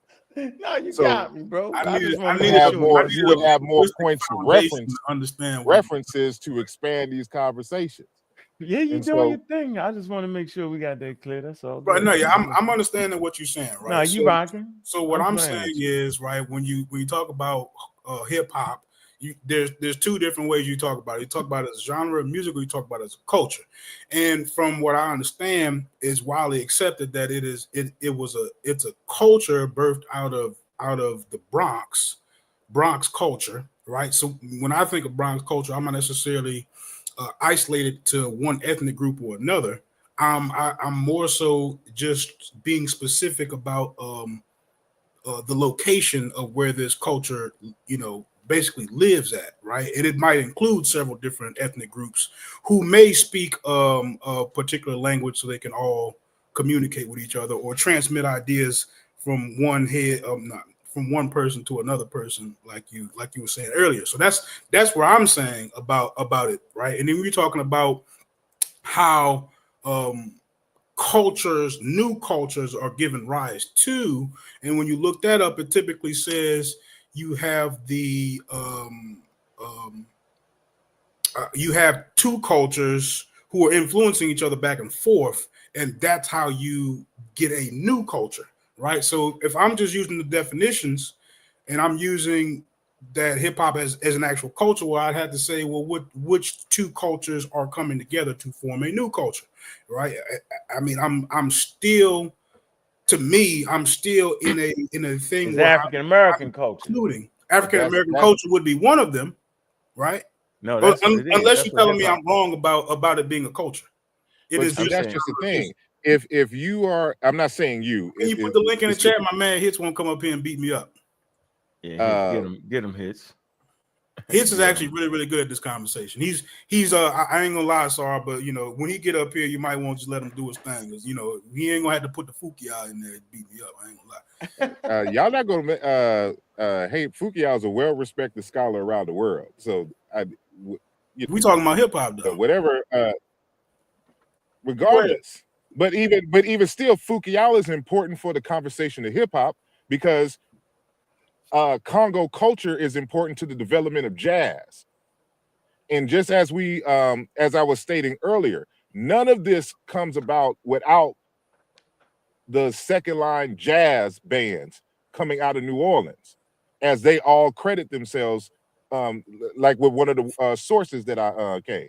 So like, I don't, those who are from New Orleans or been in the marching bands, right, in the South. This it's second. It's just part of the culture. People up north, they don't have HBCUs the way we do in the South, right? So you won't recognize those rhythms. You won't recognize that rhythm from Pigmeat Markham. That Here Comes the Judge. That's an old rhythm coming out of the Carolinas when you sing This Little Light of Mine. Not This Little Light of Mine, Kumbaya. Kumbaya was transferred to the drum set, and that became the primary rhythm for which they were imitating. Those second line jazz rhythms is what became James Brown funk, which became the most sampled rhythms for hip hop at the beginning. There is no hip hop without James Brown, and there is no James Brown without second line, and there is no second line without Bantu Congo culture. That's why it was birthed in a place called Congo Square. And if you want to know what these terms and stuff mean in New Orleans, they reference Fukiya. Let's break it down a little bit. So you're saying the people who created hip hop were aware of the music in the Congo? No, they weren't aware. That's my point. That's why they say this stuff started in the Bronx. Because they have their teenagers, their kids. They're not historians. They're imitating their elders. But they're not asking their elders where they're getting this music from, where they're getting these styles from, where do these terms come from. They just inherited it as young folks, and young folks expand and do what young people do in terms of their creativeness. They don't ask, but that's why you as the historian, the knowledge seeker, have to go beyond your personal experience in the Bronx. Because hip hop wasn't created in a vacuum. It didn't come out of nowhere. The very terms, if it is African American language didn't start in the Bronx. Where did African American vernacular English come from? It did not start in New York. It wasn't started in Brooklyn. It wasn't started in Harlem. Wasn't started in Staten Island. Those black folks moved up there from the South. All right, let's get somebody else in there. What's up, Preem? Yo, what up, fam? What up, chat? What up, panel? What's going on? Hey, No Saint, did you hold on for a second? No Saint, I miss you. Yeah, it's all right, man. My fault. No, I'm listening. Listen, Asar, you are the stuff you know is pretty fascinating about Congo Square. I mean, it seems like you did a lot of research. My whole thing, those other guys that were up here kind of left because I didn't really understand, like, how are you supposed to, what did they say, guard your culture, right? I mean, it's impossible, especially music. So what Asar is saying is so true. There's music that happens, today, and nobody knows where these different beats came. I mean, unless you go and look into it, you're not going to know. You're going to think, this is made up by this band. Well, this band has borrowed it from somebody else. When you talk about rock and roll being invented or it started by black people, which is correct. The guy that was up here acted like that wasn't acknowledged all the people in Britain that came over here in the 60s acknowledged where they got that music from, right? And then it morphed into something else, because that's what music and cultures do. If it's not being so-called culture vultured, then it's shit. It's shit. Nobody wants, it's not very good. I mean, you can go throughout all kinds of cultures, all kinds of things. We do basketball. Basketball's around the world. Does that mean that somebody in China playing basketball is a culture vulture? No, it wouldn't be. But, Absolutely. All right, Preem, what's up? And then yo, we're gonna all have right. my man hits. Pick up the hits, man. What's up, man? Yo, dig this. This kind of like in my wheelhouse. Hip hop is my thing. So, listen, I think we overcomplicating the situation, because we talking about the creation of an art form and a culture. Yeah, the culture came after. The culture the culture came out of the art form. So let's start there.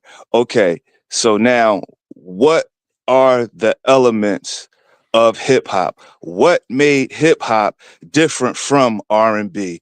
What made hip hop different from the blues? What made it different from rock? What made it different in 1970s United States of America, in New York? What made hip hop different? It's really simple. It's really simple. What's that? What made hip hop difference first was Kool Herc taking the breaks of records and needle dropping and keeping one section of the record going over and over and over and over and over and over and over. When that's happened, breakers, people that later became known as breakers, then they would go to, center of the floor, and then they would do their dance, what we now know as break dancing. That's what made it different. It's no question about who started that. Kool Herc, black guy. Okay, so now after Kool Herc comes, it's two factions that come. There's a technical element, and then there's like the y'all say the cultural element. First, we got to start with the technical element, and then from there we go to the tree of Grandmaster Flash. What Grandmaster Flash did was, okay, Kool Herc was needle dropping. Grandmaster Flash and his genius said, okay, there's gotta be a better, more efficient way to do this. He's a nerd. He's also a DJ. So he goes around, he's in the Bronx. The Bronx is burnt out. He's going through the burnt out wreckage, and he's getting spare parts for this and this and that. But he knows what these things are. You know what I mean? Because he came up doing that. That's what Grandmaster Flash was before he was a DJ. He used to tinker with shit. So he goes, gets spare electric parts, modifies a mixer, creates the crossfade. What the crossfade does is it allows him to listen to the break, to listen to the music that the crowd isn't listening to. Y'all all see the DJ with the headphones. That comes from Grandmaster Flash. Create so he can do it just instead of moving both faders, he can just go back and forth. And that led to what's called what y'all refer to as mixing. So now it's no longer needle dropping. It's Flash being able to say, okay, I can extend the breaks this way. I can modify my mixer, and I can do that. Okay, so now Flash. Somebody must have. Some company must have took that and started producing the mixes, huh? That's interesting. They definitely did. That comes from hip hop. That comes from Grandmaster Flash. But he wasn't astute enough to patent his invention. He didn't care. He was just an art. He was a kid. We talking kids here. We talking 15, 16, 17-year-old people here. So see what I'm saying? So okay, so now what's Grandmaster Flash? Is he Puerto Rican? No. Okay. So now again, let's keep it. Now let's go down the line. All right. So now we not needle dropping no more. We going back and forth. Flash starts teaching people his method of DJing. One dude, I forgot. Is this guy? They from a prominent family, one of the Furious Five, but his little brother named Grandmaster Theodore. Flash Yo, say teaches him how to Grandmaster DJ, right? Theodore. So Grandmaster now Theodore. Theodore, he's even younger than them. He's 13, 14. He's even younger than them. So he's in the house one day. He's practicing. His mom says something to him, and he trying to listen to his mom and keep the beat going. And he goes back and listens to the tape and realizes that he was taping while he was trying to keep the beat going. And that's where scratching comes from. So now you're not just going back and forth with the beat. Now you got the zigga, zigga, zigga, zigga, zigga. That's where that come from, Grandmaster Theodore. Is he Puerto Rican? No, he's black. Okay, so now these DJs, they all got sound systems. This is where Africa Bambaataa comes in, because it said that he had the loudest system and he had the most records. That's what he brought to it. And as far as the cultural element, he brought the streets into it because he was a gang leader and he was able to secure the parties. Africa Bambaataa, what is he? Black, not Puerto Rican. So when we talking about this art form that grew to this multinational thing, at the foundation of it are all Black Americans. It's not even up for debate who created this art form. Now you could come in later, and you know what I mean. The break dancers, of course, the dancers were, pretty much that was a mixed bag. It's a lot of debate about who started breaking what and where, but Puerto Ricans were definitely involved in that. Graffiti was kind of going on, but that was absorbed into it as an element. And that was kind of multifaceted. But when we talking about the music that birthed this culture, is undeniably Black Americans in New York City. And it's not even a question about who created the elements of this music and this art form that birthed the culture called hip hop. And that's just the facts of the matter. And I tried to make it as quick as possible, but that's what I wanted to get that off. Fact check real quick. They say Francisco Grasso actually pioneered the crossfade. He said he was working at Gerald's. All right, so there you go. Yeah, a lot of that is mythology coming from KRS-One, which has been yeah, and what's up, everybody? Go ahead. Happy New Year. Hits. What's up, Hits, man? What's good, man? Happy New What's Year. good? Good to see you. Everybody. Happy New Year, man. Good to see you, bro. Go ahead. Peace to the pseudo killers and the community of skeptics. Everybody on the panel. Oh, okay. It's a lot going on. First of all, the term hip hop is a convenient term to just cover a whole bunch of stuff, right? Now let's go back to some of the stuff the gentleman said. And you got turntables behind you too. Yeah, I actually DJ, right? So I was going to ask how many people actually participated in any of those elements of hip hop. Did you break dance? Did you DJ? I did every last one of them. Rap DJ, got records out. Hold on. Did you rap? Did you do graffiti? Now hold on. on. Yep, I did that too. Yep. Did you do them all at the same time ever? Yep. I did. No, at the same time. No. What do you mean? Okay, so let's go back to Hertz party. Okay, hold on, I'm going somewhere. Let's go back to Hertz party. In that small room. Okay. Yeah. When they said hip hop was created, right? The term hip hop doesn't show up until the 80s. That's number one. And that's through Africa Bambaataa. Did I not say that earlier? I'm just saying. Hold on. That's number one. You can't find hip hop parties in the 70s. Can't find it on flyers. You don't have the hip hop genre of music, dance, none of that. Only thing you have is the elements prior to the 80s. So you're taking a term in the 80s. I don't care who said it in a rap record. People have said that term probably throughout American history. Hip hop could mean different things. Somebody said it was a military chant. Somebody said Raheem came up with it. Love Bug Starsky. Those are words in a rap, not to describe a whole genre containing 4 to 5 elements, right? So that's a false equivalent. Raheem said it in 75. He didn't mean all of the elements. That comes in the 80s. So you're taking a term popularized in the 80s and you're backdating it and you're giving it a start date in the 70s. That's like 10 years. You don't even find it probably in 80. You probably don't find it to 81, 82. That's almost 10 years after Herc's Party. So you can leave the term hip hop in the 80s. The elements: dancing, playing music, writing on a wall, talking shit on a microphone. You can trace each one of them back in the style that it's done to African Americans through jive talk, through slick talk, through the dozens, through all of that. That's your vocabulary. You can trace that. Dancing. We still are creating dances. We've been dancing. Everybody dances. You dance to the music you like. So if you're majority black people dancing, playing majority black music, that's your dancing element. Playing music, that's the DJ part. You play the music of your culture.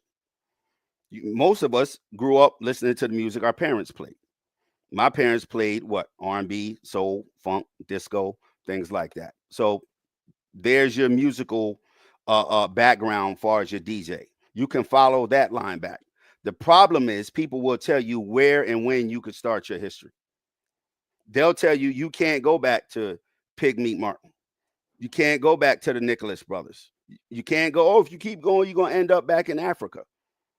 Well, if we can't go back, then you have to stay in the 80s because that's where hip hop, all of the elements with that blanket label starts. Either you start and stay your ass there, or if you go back, then I get to go back.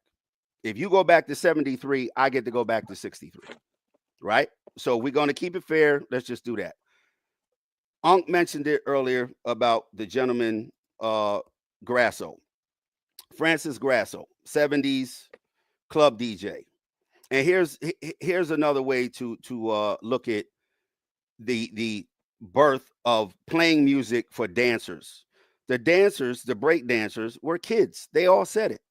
Herc said he played music for the kids. He noticed they were waiting for that part of the song to come on. They danced. Now, kids don't have DJ equipment because that shit costs money. That's your adult portion of it. So you have adults interacting with kids. Graffiti, anybody, any age can do. Rapping, again, you need to be with a DJ on a microphone who has equipment to be able to rap or MC. That's an adult function. The dancing is the kid-like function. So now you have these two age groups that you're merging together in the early 70s, right? But the technology needed was already in nightclubs. The first mixer with a fader on it was made in like 71, and you couldn't buy it in the store. It was made specifically for the clubs. I believe his name is Alex Rosen. They call it the Rosie because it was red. He developed that mixer specifically for nightclubs for Francis Grasso, who was mixing records without a mixer that was able to crossfade the music. It was made specifically for that purpose, right? So that's probably 1970, 71. So you don't even have production grade mixers that you can buy that early. The gentleman said Flash would piece things together. Yeah, you can piece things together, but he didn't create the crossfader. That technology was out prior to him.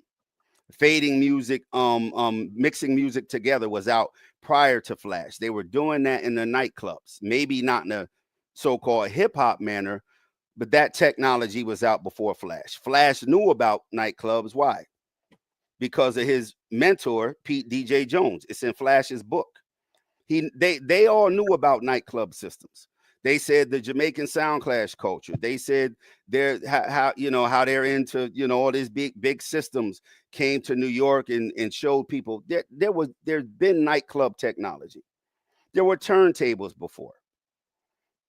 So all of this technology was there. Was it accessible? No, but they knew about it. How did they know about it? Their mentors, Mario, Pete DJ Jones, DJ D, all of these people had that equipment. And that's that bridge I was saying again, when you have older people dealing with younger people. Older people have the money and the means and the ability to buy these things and or DJ in nightclubs like that, dealing with young up and comers who take that technology, like he said about Flash, who invented several things and built on it. So I would say to anyone, if they're telling you you can't go back, you have to keep them in the 80s.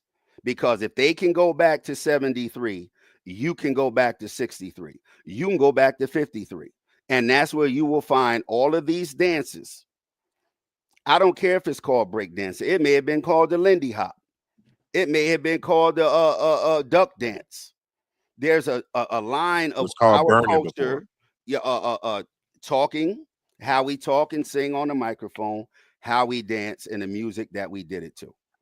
That's common African American music history. From jazz, rock, soul, funk, all of that. You can trace your line. Now, what someone else would have to do, if you were Puerto Rican or Jamaican, is show your line back. Starting from right now. We can start right now with the dances that the young people are doing and go back to the 2010 dances. Go back to the 1990s dances, the 80s dances, the 70s. We don't even got to go to the 70s. You can go from the 1990s to right now, or the 80s to right now. I bet you there's at least 35 dances created by young African Americans. Not to say no one else did, but you don't have to leave that vein. You can stay right there on that highway.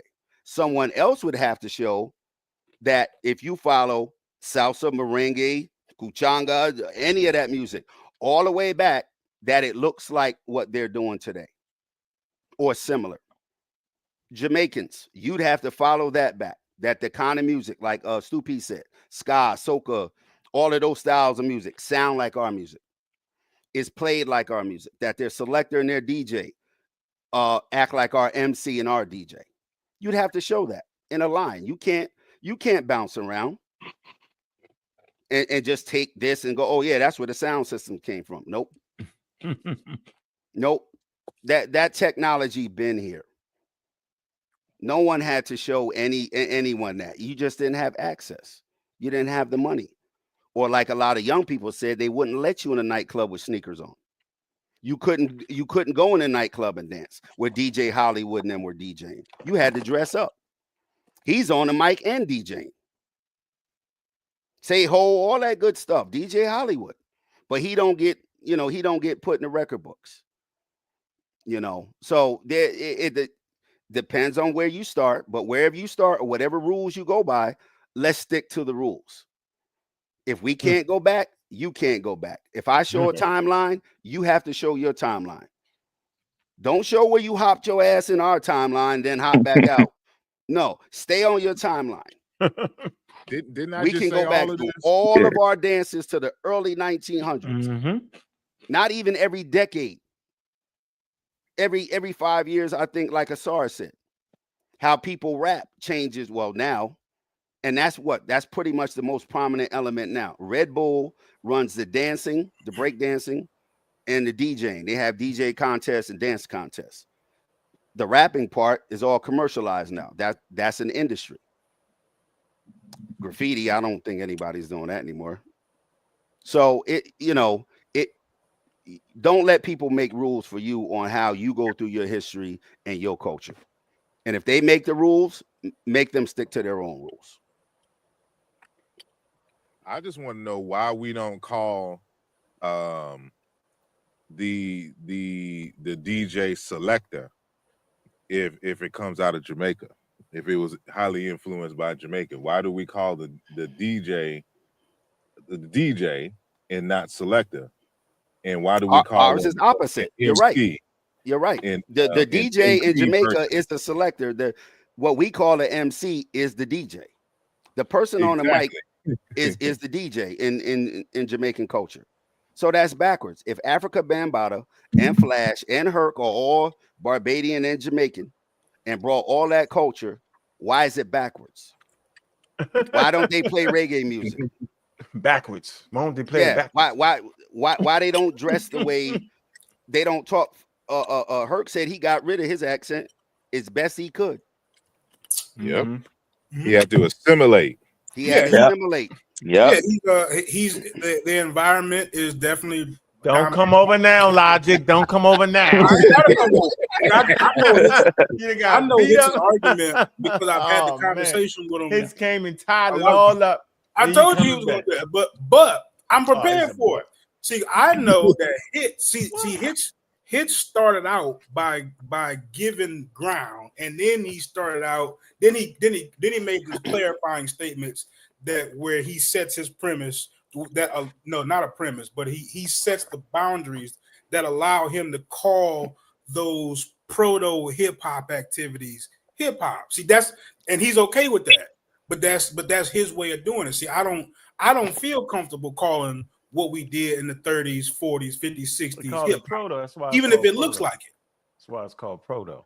But at the end of the where do you want to start, Logic? Where do you want to start? I want to start with what's identifiable for me today as hip hop. So when I'm talking about that, and that's and like starting Egypt in the first dynasty, man. When Unc pulls up people breakdancing on their head in Africa, I don't recognize that as hip hop. But hold on, but if Unc starts in 1900, if Unc starts in 1900 and goes decade for decade to show these dances to right now, because there's only so much you can do with the human body, right? Yep, you're in line. You know what I'm saying? You can't fly. Nope. You know, you ain't gonna sprout wings. You can't stay underwater. So if he can show you or I can show you, you know, you don't want me to go to the sources now. Like, we ain't gonna do all that. We'll be here all night. A line of dancing from 1900, 1910, 20, 30, 40, 50, 60, all the way up. That is not picking and choosing. That's showing you a line and a continuum. Even with the music. If someone's showing you a continuation, you can't say, oh, stop there, start there. I'll let you pick the starting point when you want to call it breakdancing. When do you call it breakdancing, Logic, then? When there was breaks to dance over. No. I want to know when Logic calls it breakdancing. Oh, all right. Okay. When I'm a duck. Supposed to recognize it as breakdancing. It don't have to be from mine. I'm not trying to come up with my criteria for breakdancing. I'm trying to at least use some other foundation for the breakdancing. So what's your foundation? They don't start calling it breakdancing until you start seeing the b-boys, right? Don't ask me. You just pick a time frame, and we can go from there. The breakdancers are the b-boys. You see the b-boys in the mid 70s, right? So bam, at least now you've identified one of those ingredients. My argument still hasn't moved. You've isolated these ingredients to breakdancing, to MCing, to rapping, to graffiti. When is it hip hop? Now you still have to put all these ingredients together in a way to call it hip hop. And when is that? When is that? That wasn't done until the 80s. Now that's not my fault. No. Who told you that though? Hold on. Who told you that though? You did. Okay, there you go. Because I told y'all that. I mean prior. No, I mean prior to this. I don't mean like. Okay, my bad. Yeah, I don't mean nothing but it was his. It was his though. Man. So okay, hold on. When you name something, does that bring it into existence? Say what now? When you name something, does that bring it into existence? Or is that just recognizing something that's already there? That's recognizing something that's there. Okay, so Bambaataa just took the elements, grouped them, and then later on did what? Where's Cuban at? Is Cuban still here? Added the fifth element, which is knowledge. So now how many elements are there? And who gets to add them and take them away? Bambaataa? But their fashion was also an apparently element. That was also not according to Bambaataa. No, not according to Bam. See, this is what I'm saying. If you go by Bambaataa, who is the progenitor of congealing these elements, there's 4. He added the 5th later in the 80s. So now, but who gets to add them? Now, see, that'd be like telling African Americans who dress, talk a certain way, dance a certain way, listen to a certain kind of music, oh, that ain't hip hop until he called it that. But you see now, well, hold on. But hold on. I turn around and go, well, they're doing what you just called it that then. Oh no, it's not hip hop until now. Why? Oh, But because can I I said there's only 4. Oh, hold on, I'll can add I another one say later. something? And Knowledge. I will I'm gonna be real quick. I will Say, because now what you're doing, go ahead. now you are objecting to one of the pioneers of this thing that we're discussing. You're objecting to what he says is hip hop. So your I guess boundary that you're putting on it even supersedes Bam. Somebody who was there, pioneer, widely recognized as a pioneer. You better than Bam at that point. I'm telling you what Bam said. Bam is the one that named the 4 elements, correct? And he did it when? In the 80s. Okay. When did he add the 5th element? Okay. When did he add the 5th we element? at least agree that the hip hop that we know comes from they go the Cuban. 80s out of what Bam talking about? Is it the same thing? When hold on, when the young people were dancing while Herc played the break part of a record, they're on the floor dancing. It wasn't called break dancing then. Later on, when it was labeled break dancing, is that the same? Are they doing the same thing? I just asked you.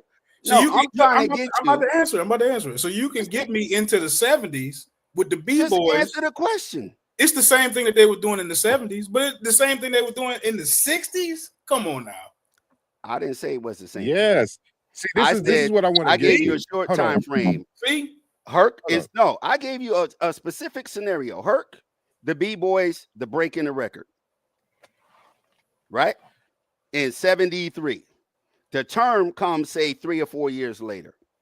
That's only a 3 or 4 year time span. But prior to the term, were they breakdancing? Yes or no? Yes or no? He's stuck. So prior to the term hip hop, were they doing hip hop? Yes. There you go. See, that's going too far. Hold I'll on. say, Go ahead, I'll Star. say- Go ahead, I'll say Star. You can't have it both ways. then. But That's why I can't. what This we is what I define as was hip hop. saying. Watch this. This is what I was saying earlier. The problem is that we keep changing the name of the phenomenon in later days, but it's the same thing. So, for example, like when you listen to a lot of the records in the 80s, they were still calling it jazz. For example, like Rakim, Eric B. and Rakim, he's talking about even if it's jazz or the quiet storm, a hook a beat up, converted into hip-hop form, right? Then you have Stetson Sonic talking all that jazz. Stop. Check it out, my man. This is the music of a hip-hop band. Jazz. Well, you can call it that, but this jazz contains a new format, right? They're taking the jazz tradition and modifying it. What you're calling break dancing is just a continuation of what they would call in jazz dance floor jazz. And this is where you would get all the slick moves that you would see, like and I'm pretty sure Uncle pull up some videos or whatnot, really doing it in suits and things, with the exception of the one clip that you'll see of them kind of breaking in like the hillbilly, the down south stuff. They're doing all the spins and all of that stuff, right? It is called dance floor jazz. It's like how you have dance hall music. It's just the music that you play at the dance hall that will get you to dance. And another thing that people aren't forgetting, like break dancing does not start hip hop culture. They were all at the parties. Everyone was dancing. That's a small segment of the jams. They were called jams. I don't know. You know, we have one DJ on the panel right now. Two. But you never. Okay, 2 DJs, 3 technically. 4. Don't leave me out, goddammit. I had my own. Let me get some of this. Y'all don't know You've what never been to a party Buy them where cartridges. it What y'all was talking just about? a community party where everybody's just break dancing the entire party. No, hell. That's not even a party. You go to the party to dance with girls and to be on, and then you know you have your community dances, you have your individual dances, and people would just congregate and party together. That's the party. That's the jam, right? And these extension of beats. See, this is why we have to have music history, because when the bands played live, they would always extend the beats. The problem in New York at this time is that these people weren't musicians. So they had to play the music from the records. In other places, you would actually have the bands playing. And that's what makes it, that's why it's unrecognizable now. Right? Like in a modern day, like a DJ is not the same as a DJ from the 70s in quote unquote hip hop. An MC is not the same. Like there was no rapping when the first MCs came on. It was just shout outs. I see you, Unc, in the club. Yes, yes, y'all. Just big up the DJ. It's no rhyming. Not until like really, there was no messages, there was no consciousness in the beginning, not till Melly Mel. Right? And this was a time where they was wearing the old Hebrew Israelite clothes. And not till like Run DMC comes back in the mix and they start wearing street clothes again. You would clearly be missing an ingredient from the dish if you go prior to MCing, right? Right? No, all right, listen, let's do this. Can you please repeat? But- I'm sorry, I can hear you. But it's still, see, and the other thing about, and quite honestly, it's looking like the panel is not much debate. We mostly kind of agreeing and, adding on to each other's point. Logic trying to say we doing something we ain't doing. That's what Logic doing. Logic over there acting like it was Puerto Ricans, yo. Don't get it. But he ain't saying, but he not saying Logic ain't giving us too much logic. One thing about hip hop is it's came up it's a remix of things that was already in existence. Like there was no bands, so we took just the certain part of the records that we like, and we made whole records out of those.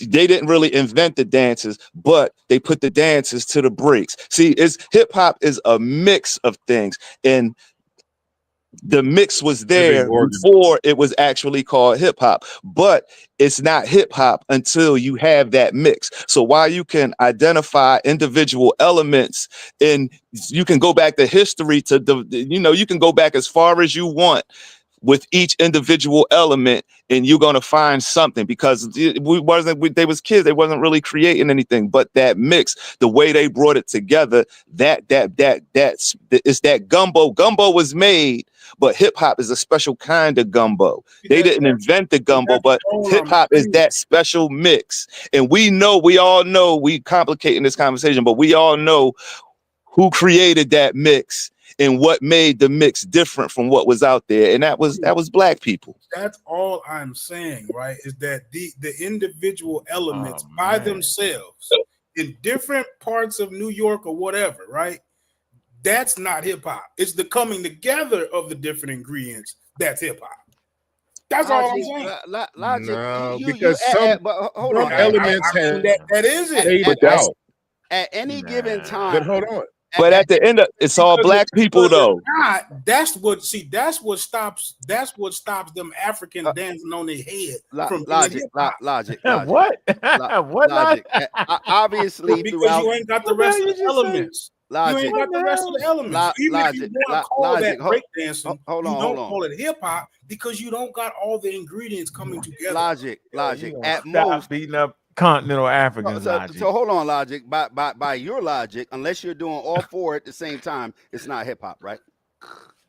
If you see somebody breakdancing, that's not hip hop, because he's missing graffiti, ain't nobody rapping, and ain't nobody DJing, cutting up breaks. So is that what you're saying? Unless you're doing all four, I'm sorry, there's 5 now. And understand knowledge, whatever Bambada, I'm sure Cuban can elaborate on that. So at what point is someone actually doing hip hop? Is a breakdancer doing hip hop? Or everything needs to be, you need the whole soup at one time? You at least need to have the acknowledgement that all of these things are coming together to create the one thing. You at least have it. You at least got to. They're not all coming. You don't need a graffiti artist to breakdance. I didn't say that you do. I'm saying you don't need a rapper to have a DJ. So if I'm just DJing somewhere, am I doing hip hop? Or do I Depends on need what type all of of the elements? So Is that depends on hip what hop? type of DJing you doing. If you spinning breaks, again, if you spinning breaks, you doing hip hop. so again, But hold separate, on. right? To that question, to add on Since to you that don't need question. all of that, then that dude in Africa in the dirt is doing hip hop, yo. But keep in mind, remember, there are no rap records. There's I no can't hip hop fight that. music If in the that's going to 70s. be the criteria, the That guy man in gotta be in Africa the just dirt, yo. What no, ain't kind no of music was criteria. Kool Herc playing? no DJ, he All go kinds. No, I want Logic to make But, his but, but criteria. listen, he's not playing hip hop music because there's Yeah, no there hip is hop none. music in existence. There is none. No. So All right, how hold on. is We got a he super chat. considered We hip got a hop if super there's chat. no hip hop music? Hold on, we got a super chat though. The Chosen 1619. He say Logic is a great FBA antagonist. But Asar, the breaks are Wait a what's minute, everybody stop. It's source time here. We're gonna go to the DJ mixer. Y'all see this? That's a mixer, right? Let's see That is. what they say about the mixers, the DJ mixer. Let's come to the history of it. Find something very, very interesting here. You come to the history of it. It say DJ mixing played a key role in the development of African American style hip hop music. Key word in here, African American. All right, if you go down a little bit more, let's come down here. Y'all remember this John Hancock? Y'all remember that, right? Remember that song Herbie he was doing Hancock. with Yeah, Hancock? Y'all remember that, with right? DST in it. Yeah. Yeah, that was a good one. Take Rock y'all it. back a little bit. All right, Rock let's it. move down here a little bit more. Let's see what it has to say about the African American culture. Hold on, let me get to it. Because it's evident right here that mixer and African American culture, yo, is going hand in hand. yes, And it so is. I don't understand how it say the DJ mixer provided a medium for African American culture. I'm gonna say this again. The DJ mixer provided a medium for African American history. It don't say nothing about Puerto Rican, none of that. It say African American history. It says many records of which relied their experiences in America. Point blank. So you know the music people was dealing with their experiences in America. It said countless times young black men in urban scene were refused the opportunity to establish their DJ careers through gigs or live performances. DJ Mixer gave the rise to new genres created by African Americans, which spread across the U.S. over time. There you go. So I just start find the damn instruments and see what the instruments is connect to. Find The a white tool. man The tool's created gonna hip tell you. hop. Can I get you to pull a source for me right quick? Can I get you to pull a source? We should be fighting over how we can control the daggone resource in hip hop. That's what get me. That's The hell We with the already history. sold it. We don't want to talk. ain't Too We don't late. want to talk about making the music healthy for us. We don't want to talk about that. Yeah, That's not what Yeah, we're we talking already sold it, man. It's too late for that. But Now you supposed to sell it. Hold on now. You supposed to sell your coaching now. Don't get that twisted. I always say no, it. I'm I talking know you about agree that, sir. You I'm supposed talking to about the sell coaching. control, bro. I'm talking about the control. We sold the control of it. Yeah, as long as you got the voice, though, you can always take control But back. we You just never gotta know had the control of it. Oh, talk about that. Speak on that. We Speak on that. we had the expression, Mhm. but we never developed the equipment. We didn't own the nightclubs. We didn't own the record stores. No. We didn't put up the money. You don't own the Really means well of distribution. Oh, that's the outside key of part there, the though, Hits. The Yeah, distribution. the drug dealers. Because you went from people actually performing these songs live and people recording them, making mixtapes. When the first records come out in 79 and 80, that's not even a format that most people would recognize today. Them songs are 7 and 8 minutes long. Because what they did was they took what they did on stage, 3 or 4 of them, and they did their routines pretty much. And it's like I said, and eventually they ran out of vinyl. Like, damn, y'all can't keep going. The vinyl, it's only like 30 minutes, long. But didn't I say that earlier that we wouldn't recognize if we go increment by increment, we would not recognize what is hip hop, going back into the 70s because it was so different in these different time frames. But we never controlled the record company. Like, people think a label is the same as a record company, and it's not. A label is just a name that you give for a distribution agreement, right? We weren't putting up those kind of funds to invest in our artists, and when we tried to do that, a lot of them were involved in the drug game, the hustling game, and you know what comes with that is a lot of exploitation. That's the comment I got, effed in my deal, dealing with this and this and this and this. And we never tried to control it from the beginning. And I think that's part of the downfall. But now, so now when other people are funding it, they can take it in a direction that is more profitable and easy for them. And this is what we see now. The first labels are independent black labels, Sugar Hill and Enjoy. They're independent black labels. So we had control at one point, but big bank take little bank. Once a little bit of money start getting made, and then majors come in, and I don't blame them, but when a multinational corporation comes in and you're pretty much selling music out of your trunk, and you know what I mean, like I said, like Asar said, you might be cleaning up coke money or dope money or whatever, and you doing it out your trunk with no real bookkeeping, and then a Polygram or whatever comes and says, okay, I will give you XYZ to do this over here. You're going to do it. You know what I mean? Especially at that time. So I don't blame them for it, but we did have control. But it's just that people with more resources came along because they already had an existing network. Because you're talking about building something from scratch rather than just plugging in and getting the check. And a lot of times we sold out for the check, and it's not that we sold out, but it's that we didn't have. Yeah, we didn't sell out, but it's just that we didn't legally protect our interests. Yeah. So that's when you get publishing being taken over. That's when you get people who created the art not really benefiting from it because they signed these bad deals. So it's, we had control, but it's just that, we couldn't maintain and sustain it because as a community, we didn't have the resources that corporate America had. That'll get you every time. On the screen, we got Sugar Hill Records. Y'all see it. This is the early pressing of it. Y'all see right there in the left-hand corner, this is a 15-minute long song right there. 15 minutes, yo. One song. Short version and a long version. Hold on. I just love that song. I swear. I know the whole both sides of it. I know y'all do. Yeah. Now watch this. This is interesting about this particular pressing right here.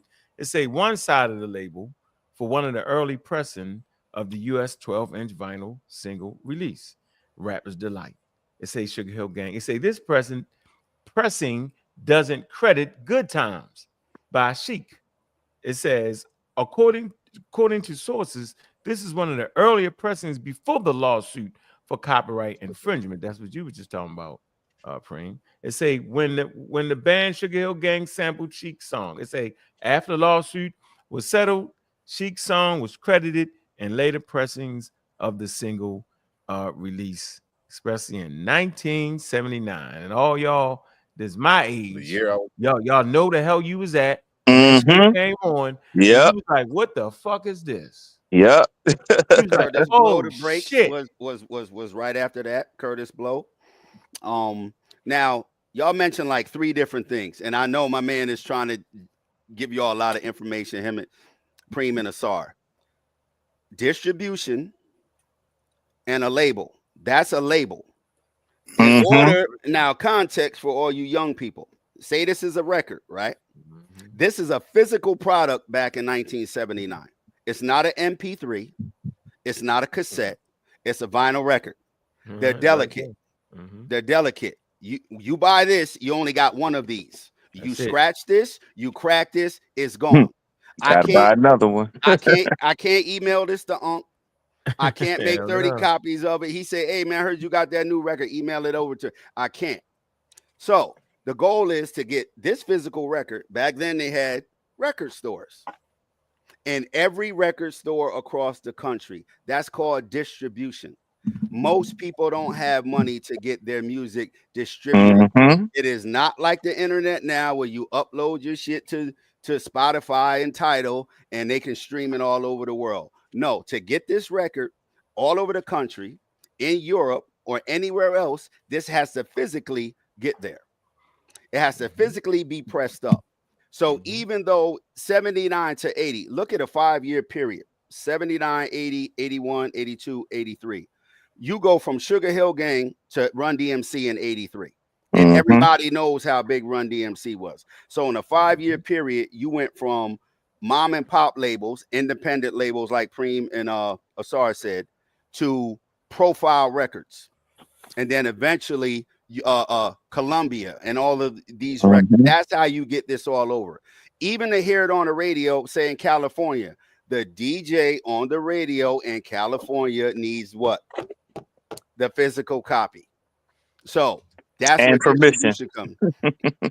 Now what they did, they didn't actually sample Good Times. What they did, they Got a replayed band that played it. They that's called interpolation. They replayed it in the studio. It's a form of sampling, and like they said, they didn't give them credit. So now, Preem says something about bad record deals. Record deals didn't come out in 1979, in 1980. So there have been bad record deals going back as far as there's been record deals. But since this was new, right? You get a whole new swath of people. And like they said, once the industry and the distributors and the majors get a hold of it, they know exactly what to do with an artist. Exploit the hell out of them. Just like they did rock and roll, disco, funk, soul, jazz, all the way back. It's the same process. So that's the process when you get majors involved, that you get these bad record deals. Now your record's going to be all over the country, all over the world, maybe even #1 on the radio, depending on your distributor and your label and payola, right? Payola is when you pay to get your music played. It could be something as simple as going to a nightclub and say, hey, here's my new single and $100. Can you play it?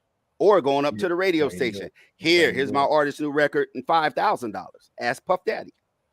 Ask Master P and them. How do you think that down south music got up here? I know Sosa disagrees with me, but how do you think that music got up here on our New York radio stations? It's called record promotion. Hey, and look. That's the code name for payola. Somebody got to get paid. Now look, Hey, all y'all the talking about master y'all mix is DJing. only 3 hours, right? So they can only jam so many songs in there, and whoever pays the most get played the most. So if you're going to try to squeeze in there, you're going to have to pay more than the last guy on the list, right? So Money talking. that's a whole nother bullshit animal. walk. Yeah. So look, Even let's deal with today. this animal. Let's hold on. Let's deal with y'all talking about y'all damn DJ. What is that? Let me like tell y'all something. So this right here is called a 1200.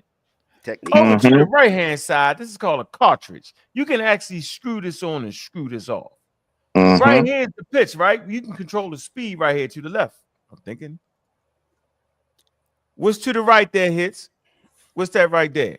That's the pitch control. The pitch control, the pitch, right? Where you can speed the record up and slow it down, right? Yep. All right. Okay. You 33 or 45. And nobody know what the hell a 45 is. That's a small one, right? That's the second. There were records that were recorded, at 45 speed. Not many. You can't really. That's mainly dance music was 45s. Yeah, that was the single. We'll put like a quarter. 45, so they can make them smaller. We'll put like a quarter on this daggone cartridge right here to hold it down and make it stick on there more. But you would always break that damn needle if you ain't know what you was doing. And you just put another cartridge on there, right? It's 1200s though. This is what they was doing. Hey, you know how much one of them costs today? The newest ones? How much? Probably about $900 a piece. How much did they cost back then? 300, right? Well, if you go by the inflation standards, $300 back then is probably $900 today. Yeah.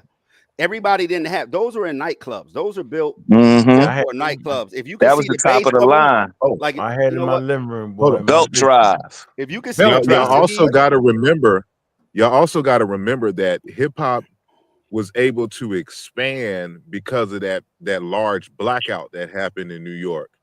I think it was. Yeah, people stole their equipment. It was stole all that equipment. Yeah.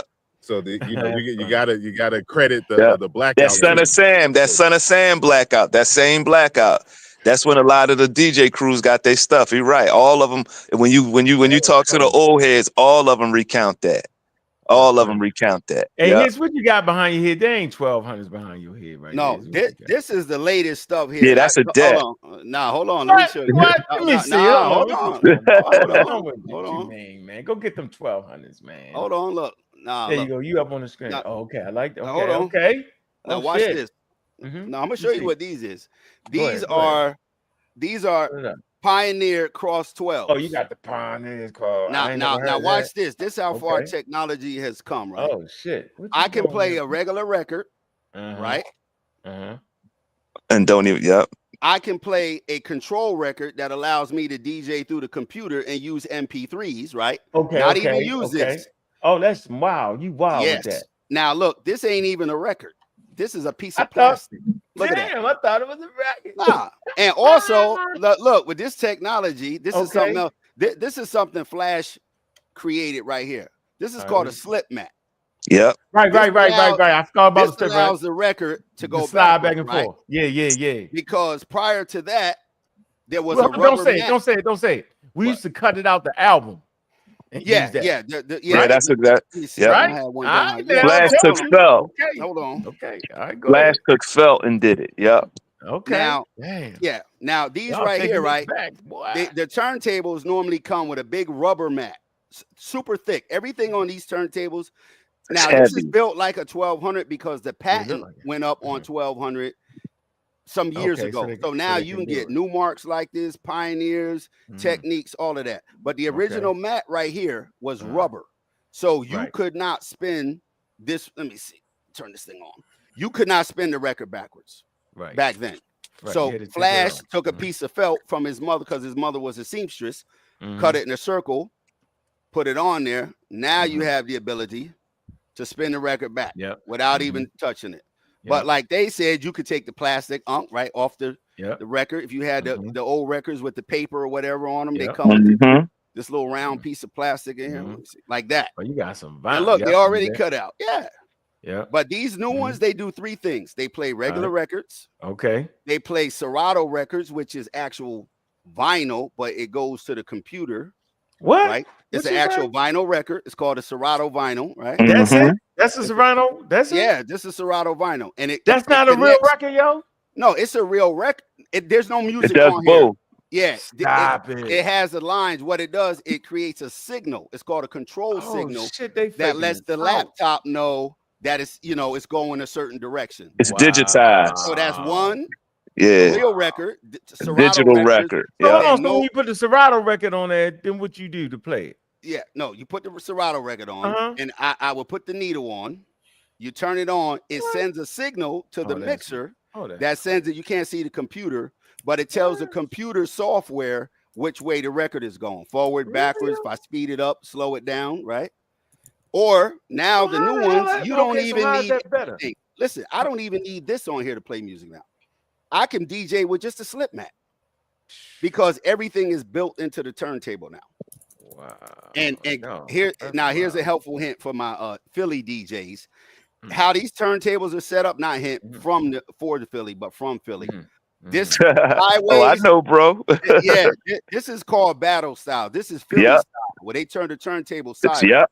That's why that's why they used to win all of Jones back in the day. They turned them sideways. So what they did with the new turntables, all of the writing is sideways, so I could look at it like this. Yeah. Normally, if you turn it this way and you turn it sideways, all of the writing is this way. Now they build them with all of the writing is facing me now. Yeah. So they took all of this technology, Flash's technology. The mixer has cue points on it now. That's Flash. Flash used to mark the record. See this mark? Yeah. It's a mark. Yeah. That's what he used to use a crayon to do that. Yeah. So it's crazy. All of that, and he don't get credit for. You know how much money they should pay that man? Man, Grandmaster Flash. Grandmaster Flash is a genius, man. He's a genius, and that's why I don't understand this whole argument Like it's I don't care where it's he a new from. internet argument. It's like Yeah. flat Earth. Like where did it come from? Where did this argument come from? If you was there, it was black people doing this. This is black culture, man. And look, everybody participated. Don't get me wrong, but the architects, come on now. Setup right there. If somebody else, Yeah, if somebody else speaking created it, about point it black out. people in the Hold grander, on, he said the architects. Hold on. That's Yeah, like and there you go. That's what I'm saying. But If it wasn't us, who was it? Point them out. And We now got names. all of this You stuff loud as now hell. is standard in the mixers. These cue points is standard in the turntables. All of this stuff comes ready for you to do everything. Flash, had to come up with a whole formula. Yeah. To do. It's all built into this stuff now. And I actually DJ through it. The software is in a laptop. So yeah, that's all. That's Flash. Man, Everything just over there is get Flash. the regular 1200s and mix, man. Why y'all got to do all that? Nah. Modern times, bro. No more crates, no more crates, bro. I had all the records. No, I had a whole. I got thing for the 50th crate. anniversary 1200s upstairs in the box. They came out maybe 2 years ago for the 50th anniversary. And you ain't using them, huh? Nah, hell no. Nah, you ain't carrying all them records, bro. Nah, records is over. That's over. You showing up with a box, with a box and a computer. I'm gonna go back to the question he asked, because he asked, where did this conversation come from?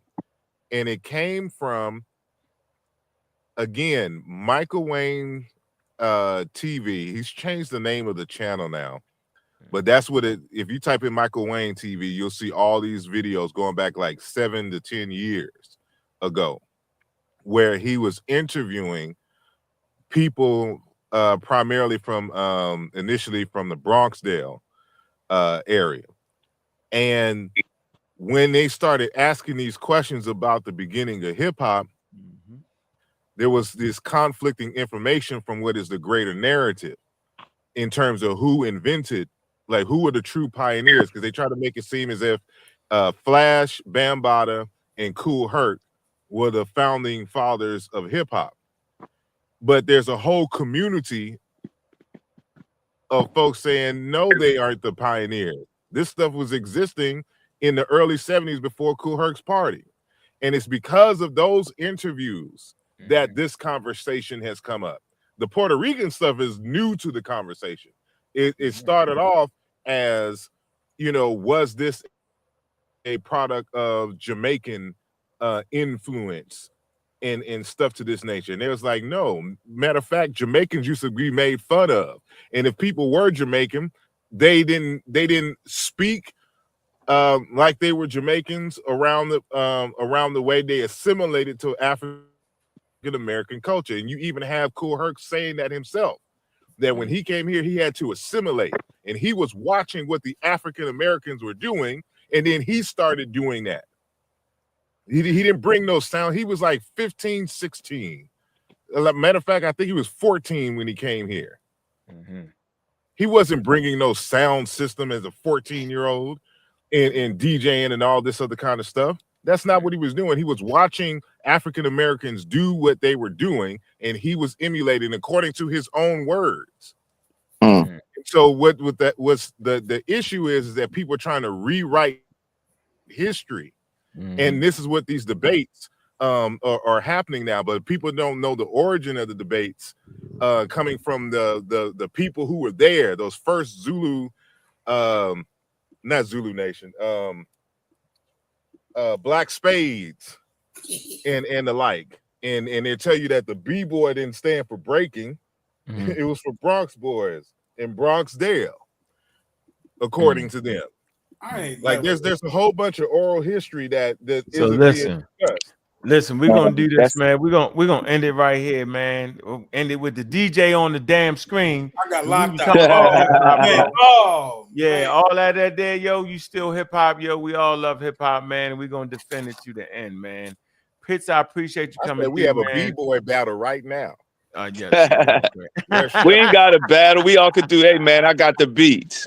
I would play some break beats, but you'll damn sure get a copyright strike. And nobody We will not give Hey me man, copyright. hey man, look. Hold on, Lottie.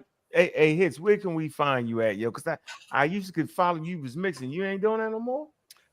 I actually just started back doing DQ Okay. radio, probably Sunday nights, but over on Twitch.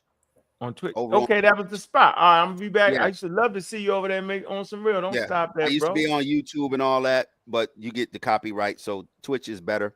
So Sunday Okay. night, probably like 5 to 7 or 7 to 9, I'll be over on Twitch. Yeah, I should definitely follow you there. I appreciate you, Hits, man. Also, man, he put the pseudo killers and Brother Unk. I'm gonna say it right now, all the way the fuck up on the AI technology. My shit is so tight, yo. Based off of that, Y'all got he some new moved- stuff for you. He moved. Well, I'm waiting for the class, yo. You moved me from right here to right there to right there. That shit was, yeah. That I always want to give people credit to do. They do. Appreciate you too, Logic, yo. You always coming with the anti-African American shit. Wow. Anti-Egyptian shit. Hard. You got to fight. Nah, Logic make you fight. If you ain't ready, you ain't gonna be ready. But Asar hit you with that country. He went to the country and he faked me out. He did good. He went down south on you. That's interesting. He went down south. Hard to deny that. They gonna talk shit, but it's hard to deny what he was talking about right there. Because the population was we was heavy in the South, right? That culture, that African American culture, yeah, it's heavy in the South. It's heavy in the South. So I'm gonna let you Hits. I'm gonna let you go last, Hits.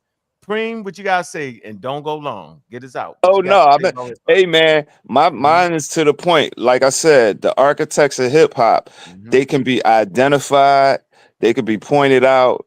It's not really too much of a debate. This whole debate is kind of a new thing.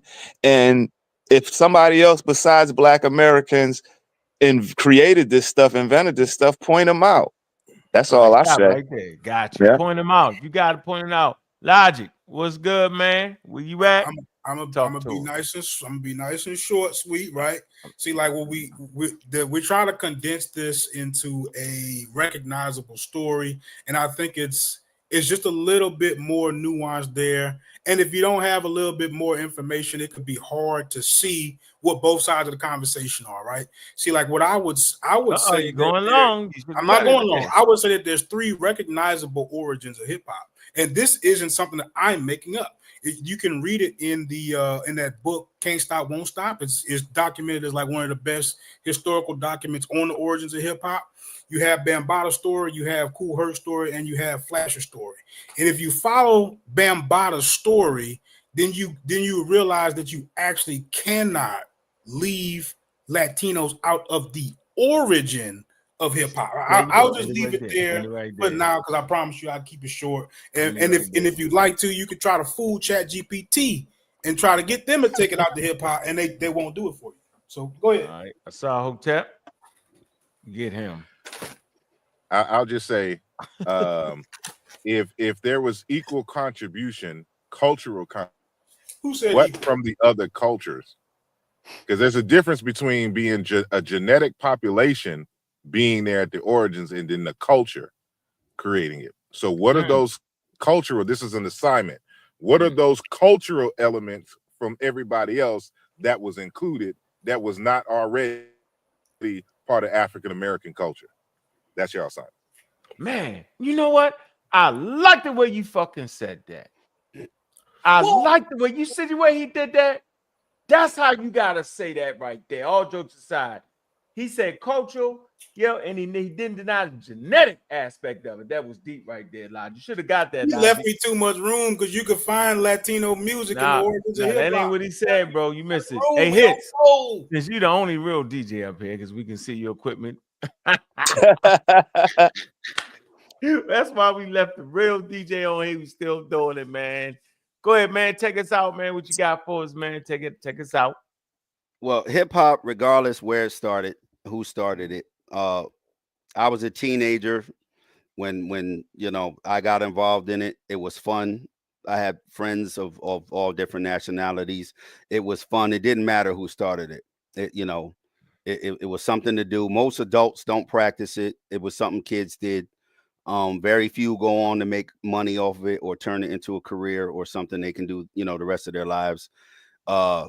That part of it, I made money. I've been a part of a lot of special occasions, people's birthdays, weddings, anniversaries. So that it also got me interested in the technology, which all the way up to this day, I'm still interested in. So not only did I have fun with it, I learned a lot from it. And as far as who, what, where, and when, the people that I don't care what's in the book about it, because these people are still alive. And all of the people that we say were involved, the Spanish rappers say it was African American culture. Flash, Herc, and Bambaataa on the DJ side said it was African American culture. The break dancers, Crazy Legs, in the late 70s, and all of those guys all give the attribution to African Americans. And the graffiti is you can have that from either a standard tag or somebody like Cornbread, who was from Philly, who did have ties here in New York, and his style of graffiti did end up here, and he's an African American. So it doesn't matter what I say. The people that you say are part of the foundation who are not African American all give credit and credence to African Americans and the culture. So enjoy it, have fun. Yeah, man, enjoy that and have fun, man. Don't forget, man, the source of hip hop is African American vernacular. Never forget that. They'll never get past that, man. African American culture, yo, is one of the finest cultures on planet Earth, man. I want everybody just to understand that and know that. That's very, very important for what we're talking about, man. We're going to always keep the thing where it's supposed to be, right? Appreciate everybody coming through. And it's only fitting, right? It's actually only fitting to rock us out to send us home with some damn hip hop while we at it, yo. This one of my favorite songs right here, though. Black African power. What's good? What's happening? A well-organized lie. A well-organized lie. Defeats a disorganized truth. Every time, who we? A pseudo gon' die, they saw a pseudo killer. I'm a pseudo killer, intellectual sunsling. Hey, I'm a pseudo killer, intellectual sunsling. Hey, I'm a pseudo killer, intellectual sunsling. Hey, pseudo gon' die, they saw a pseudo killer. I'm a pseudo killer, intellectual sunsling. Hey, I'm a pseudo killer, intellectual sunsling. Hey, I'm a pseudo killer, intellectual sunsling. Who do you believe in? People bringing misinformation when that information ain't disinformation. That's disinformation. Gotta know the difference in information. Get information with the pseudo killer army hunting pseudo. Cause you gotta train your mind to fight against them pseudo judo. People with the scholarship salute, we give them kudos. But the people with that look of shit, we look and see straight through those like telescope. If you ain't speaking fast, we gotta tell them folks and let them know the truth of. You bringing malinformation to blast, then you the Ku Klux. Like say, don't talk me to death, bro, what the proof of? Good juju chillin', why you wanna go way bad juju of? Shalom boy got the tank in the cut. I'm in Sosa world plotting on the kick though with Kent. Come in Tiffany gave me the pseudo names on the list and said went and got the low. Anthony got him in the scope, Gullah and Gozy. Make sure DNA ain't a problem for them folks, cause a pseudo gon' die, they saw a pseudo killer. I'm a pseudo killer, intellectual sunsling. Hey, I'm a pseudo killer, intellectual sunsling. Hey, I'm a pseudo killer, intellectual sunsling. Hey, pseudo gon' die, they saw a pseudo killer. I'm a pseudo killer, intellectual sunsling. Hey, I'm a pseudo killer, intellectual sunsling. Hey, I'm a pseudo killer, intellectual sunsling. Hey. We're not attacking individuals. We're attacking the information and attacking the methodology. This is long time coming right here. Let them know that we right there, running neck and neck with all other communities. We will not be left behind.